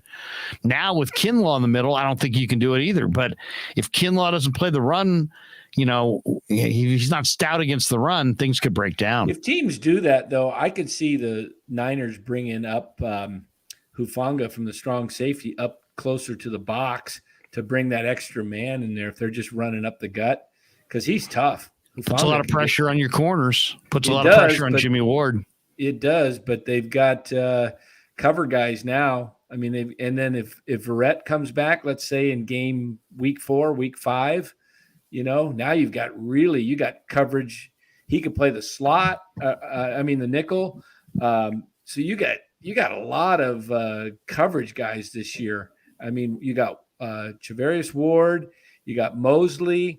And if Verrett comes back, how is Diamador Lenore? How's he doing in coverage right now? Looks good. He looks good. He struggled in the second half of last year, but he's rebounded. The guy who's really struggling so far is Ambry Thomas, the second-year player out of Michigan. He's struggled. I'll say this though: they're 10 deep on the corner this year. Is he in danger of getting cut? Yes, he is. Wow. He's in danger of getting cut because there's only room for 5 or 6 corners, and he's right there at the back end of that. You can go bust out a depth chart and count them up. And there's a lot of corners in this camp. Who is it like between him and Lenore, you think? Okay, so Dante Johnson's back, right? Dante Johnson's there. He's a veteran. Is he going to make it? You think? I mean, they like him. I know they like his versatility, and but he's not. He doesn't run great, but he's very trustworthy. He knows the defense, and he can play every spot, so he's versatile. I mean, look at the Niners on the corner. Let's just count, okay? Emmanuel Mosley's 1. Charvarius Ward's 2. Yeah. Those 2 guys are your starters. Right. Darqueze Dennard, believe it or not, is their starter at nickel. So there's 3 right there. And then you got Sammy Womack. Who was that? Who was that? Darqueze Dennard. Oh, that's right. Then you've got Sammy Womack from Toledo out of the MAC, and he looks terrific. I think he's probably your starter at nickel if it's not Dennard. Then you got Lenore, and you got Quantrez Knight from UCLA, who's a hell of a player. And then you got Jason Verrett. You got Kadar Holman, who's played well in this camp. You got Tariq Castro Fields. I mean, they're stacked, man. Yeah, Dante Johnson. He was a lot of guys. From where's he from? Pitt? Penn State. Penn State. I knew he was. So they're loaded. They're loaded at corner. It's going to be a really good competition. This preseason is going to show a lot at corner for sure. Who's the backup to Jimmy Ward?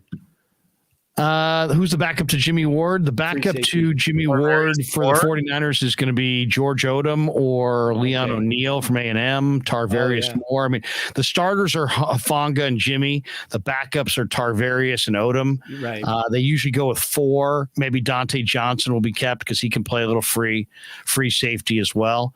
But yeah, I think they'll go 4 safeties: Hufanga, Jimmy Ward, Tarvarius Moore, who's been terrific so far, and George Odom. But Leon O'Neal, the rookie from A&M, guaranteed he'd make the team.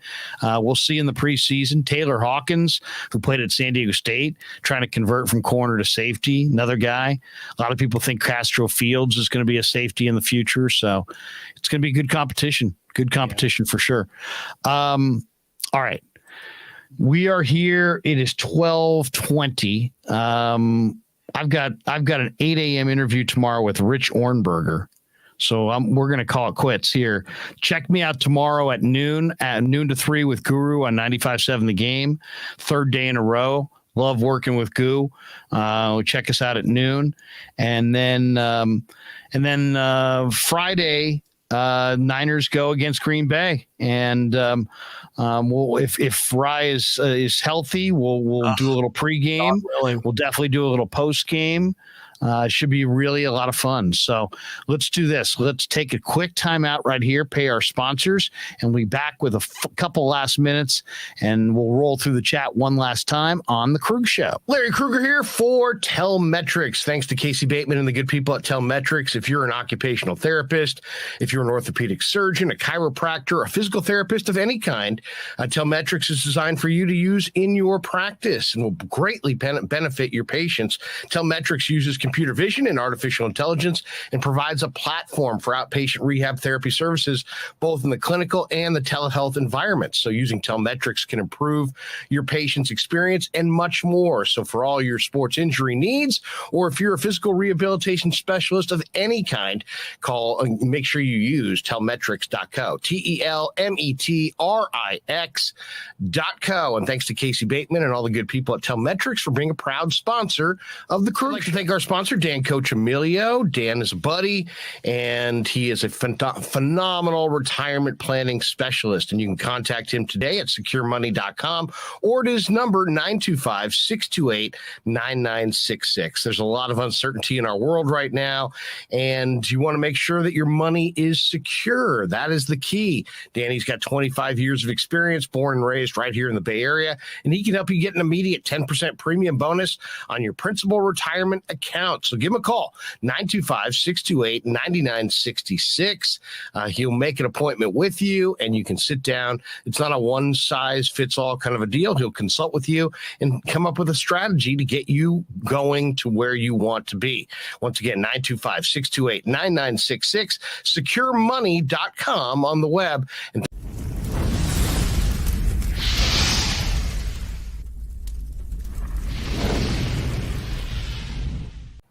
And thanks to Tony Cassera and the good people at Cassera's Italian Menswear. They are housing the Krueg Show t-shirts, and they're a proud sponsor of the show as well.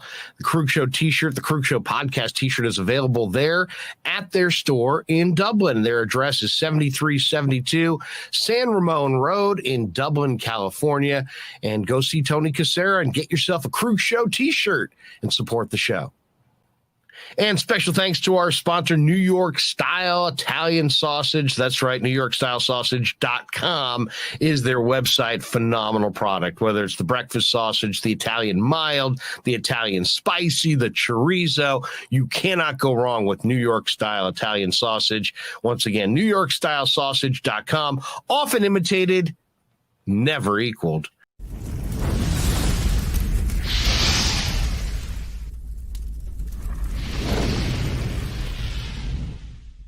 We grew up with a Sunday dinner. That means no matter how busy you were, no matter where the hell you were, you came to dinner on a Sunday night. Yeah, Sunday dinner without sausage, it's like a church without God. You know, how can you go to church if you don't believe in God? You know, and along with the sausage also became the discussions. That was discussion night. You know, it wasn't a typical family that you sit there and you're quiet, you know, and you don't talk with a mouthful. Oh no, man. Italians talk when they're eating. Italians even talk when they're sleeping. And definitely we talk with our hands. So if we can't express it through our mouth, through our lips, we express it with our hands. So, and that's what sausage is, really. It's an expression, you know, that life is good.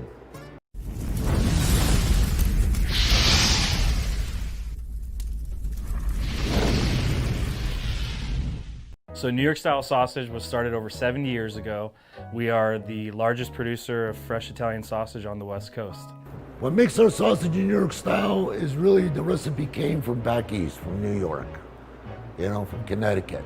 If you look at all of our labels, there's maximum 4 or 5 ingredients, which we're really proud of. There's no preservatives, no MSG, fresh in, fresh out.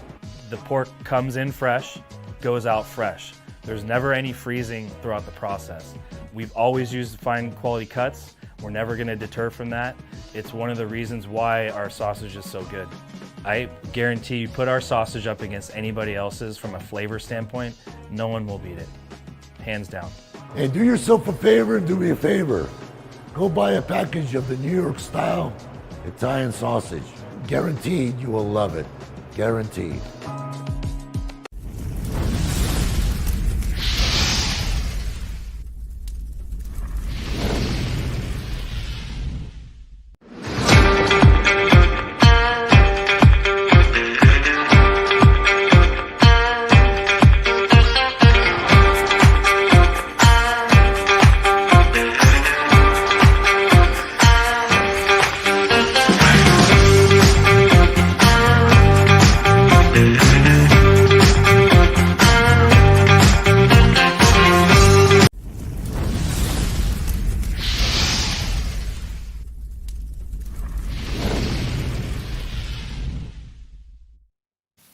Welcome back to the Krueg Show. Larry Krueger, Dan, Coccimilgio, Ryan Smith, finishing up on a Wednesday or a Tuesday night, I should say, going into Wednesday. It's actually officially Wednesday. 7-4, Padres get the win. Tyler Rogers served up a 3-run bomb into the second deck by Manny Machado in the ninth. Giants came all the way back. They were down 4-1. They tied it against Josh Hader, making it 4-4, and then Kepler put the ball in the hands of Tyler Rogers, and Rogers coughed it up, and so the Giants have the quick turnaround tomorrow in San Diego.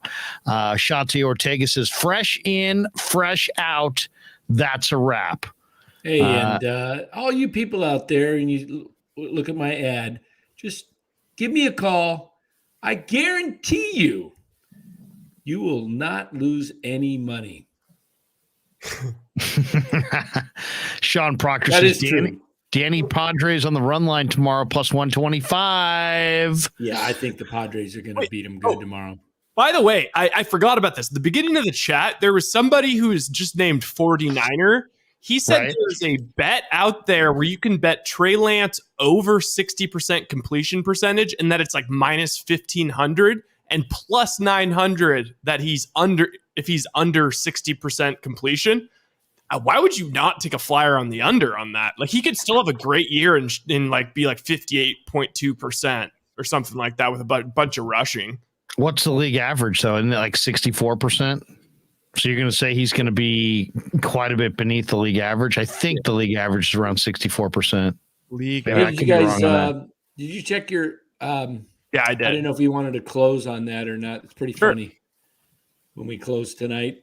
The average completion is 64. 64. Yeah, but I think that I kind of think it's in play for Lance to be under 60. Hey, you know what? What's the matchup tomorrow? It's Junis against who? Let me look Musgrove? Here. No, Musgrove pitched tonight. Thought he was tonight. Let me look. It was Cobb Musgrove tonight. I think it's Junis tomorrow. Tomorrow it is. Let's see. Tomorrow it is Junis against Manaea. Yeah, Sean Manaea. DJ Venus is Manaea. So they'll have their right-handers in there mostly. Whatever. I just think the Padres are their bats are gonna come out tomorrow. I mean, they hadn't scored in a while. Soto, Machado carried them. It's just a momentum thing. But what do you want to play, Danny, on the way out? I want to play that little thing from that Little Leaguer thing. It's pretty funny. It's kind of the Little League the kids mic? mic'd up. Little like 5-year-olds, 6-year-olds mic'd up. This is pretty good. This is a live mic from the Little League World Series. No, not the Little League World Series. This is just like 5- and 6-year-old kids. This is these are like little. Listen to they say one of Ryan's lines. Why do you have a bracelet?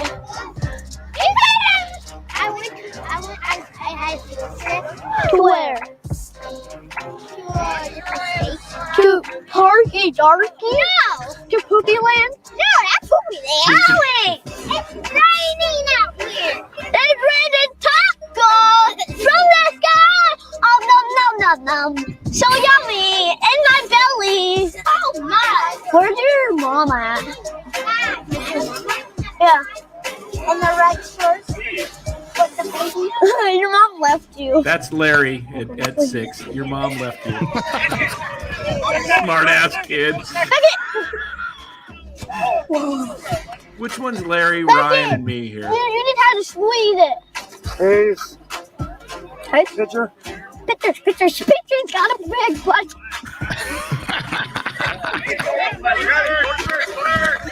First!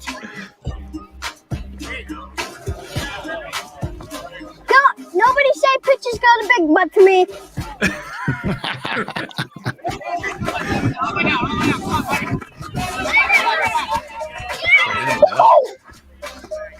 He's out.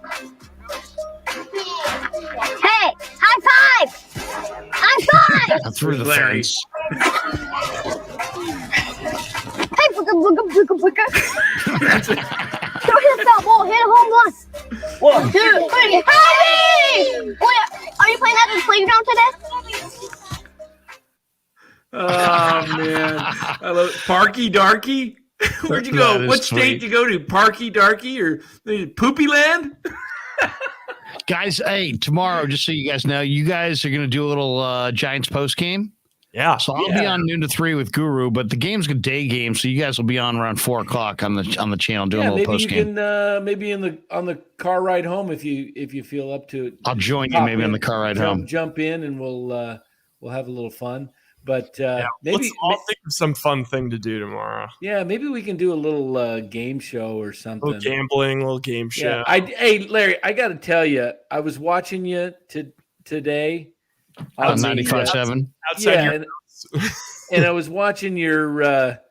I was shocked you didn't destroy all those guys. Or maybe I did it was destroy yesterday. them. Maybe it was yesterday. I was like, you didn't know Campaneris played 9 positions? I was like, Larry knows that. If anybody knows that, Larry's going to know that. I was a little off. I didn't know we were playing, so I wasn't in the right mode. But today, did you see today? I got to go back and look at today. I didn't see Go look at today, Danny. I won big. You won big today? I heard you say you won big, but I missed it. So this is during the I won big, and I gloated. I told Dibs and this is Whitey and Goo. Yeah, exactly. We're going to play again tomorrow. That's a fun game. I love it. Is fun. Trivia. Tune in like quarter to noon tomorrow during Willard and Dibs, and we'll play that game. We got to do some sports trivia on here too. I love. We got to do like a trivia from last year's NFL season or something like that. I know you guys would be great at like the older stuff, but if we did last year's NFL season as like a kind of a refresher, because it's always kind of hard. You always kind of forget. You got to. We can do that. We can come up with that. Maybe Monday or Tuesday of next week. We can do a little trivia. Maybe we can get one of our members to come up with the questions, and then we can bring that member in to ask the questions of the three of us, kind of like Jeopardy, what you guys were doing. Mark Graves says Larry gave them a head start yesterday. All right, guys, good stuff. I gotta go. 8 a.m. I gotta deal with Rich Ornberger talking NFL. Check out Danny and Ride tomorrow after the finale of the series on the Krueg Show. Go Giants! YouTube channel. Go and Giants. Check me out tomorrow at noon with Guru on 95.7 The Game. Yeah, never met a man I've been scared of. Careful, you gon' get exactly what you asked for. Here for whatever you bring me, getting handled. I answer to no one, I don't need to hassle. Yeah.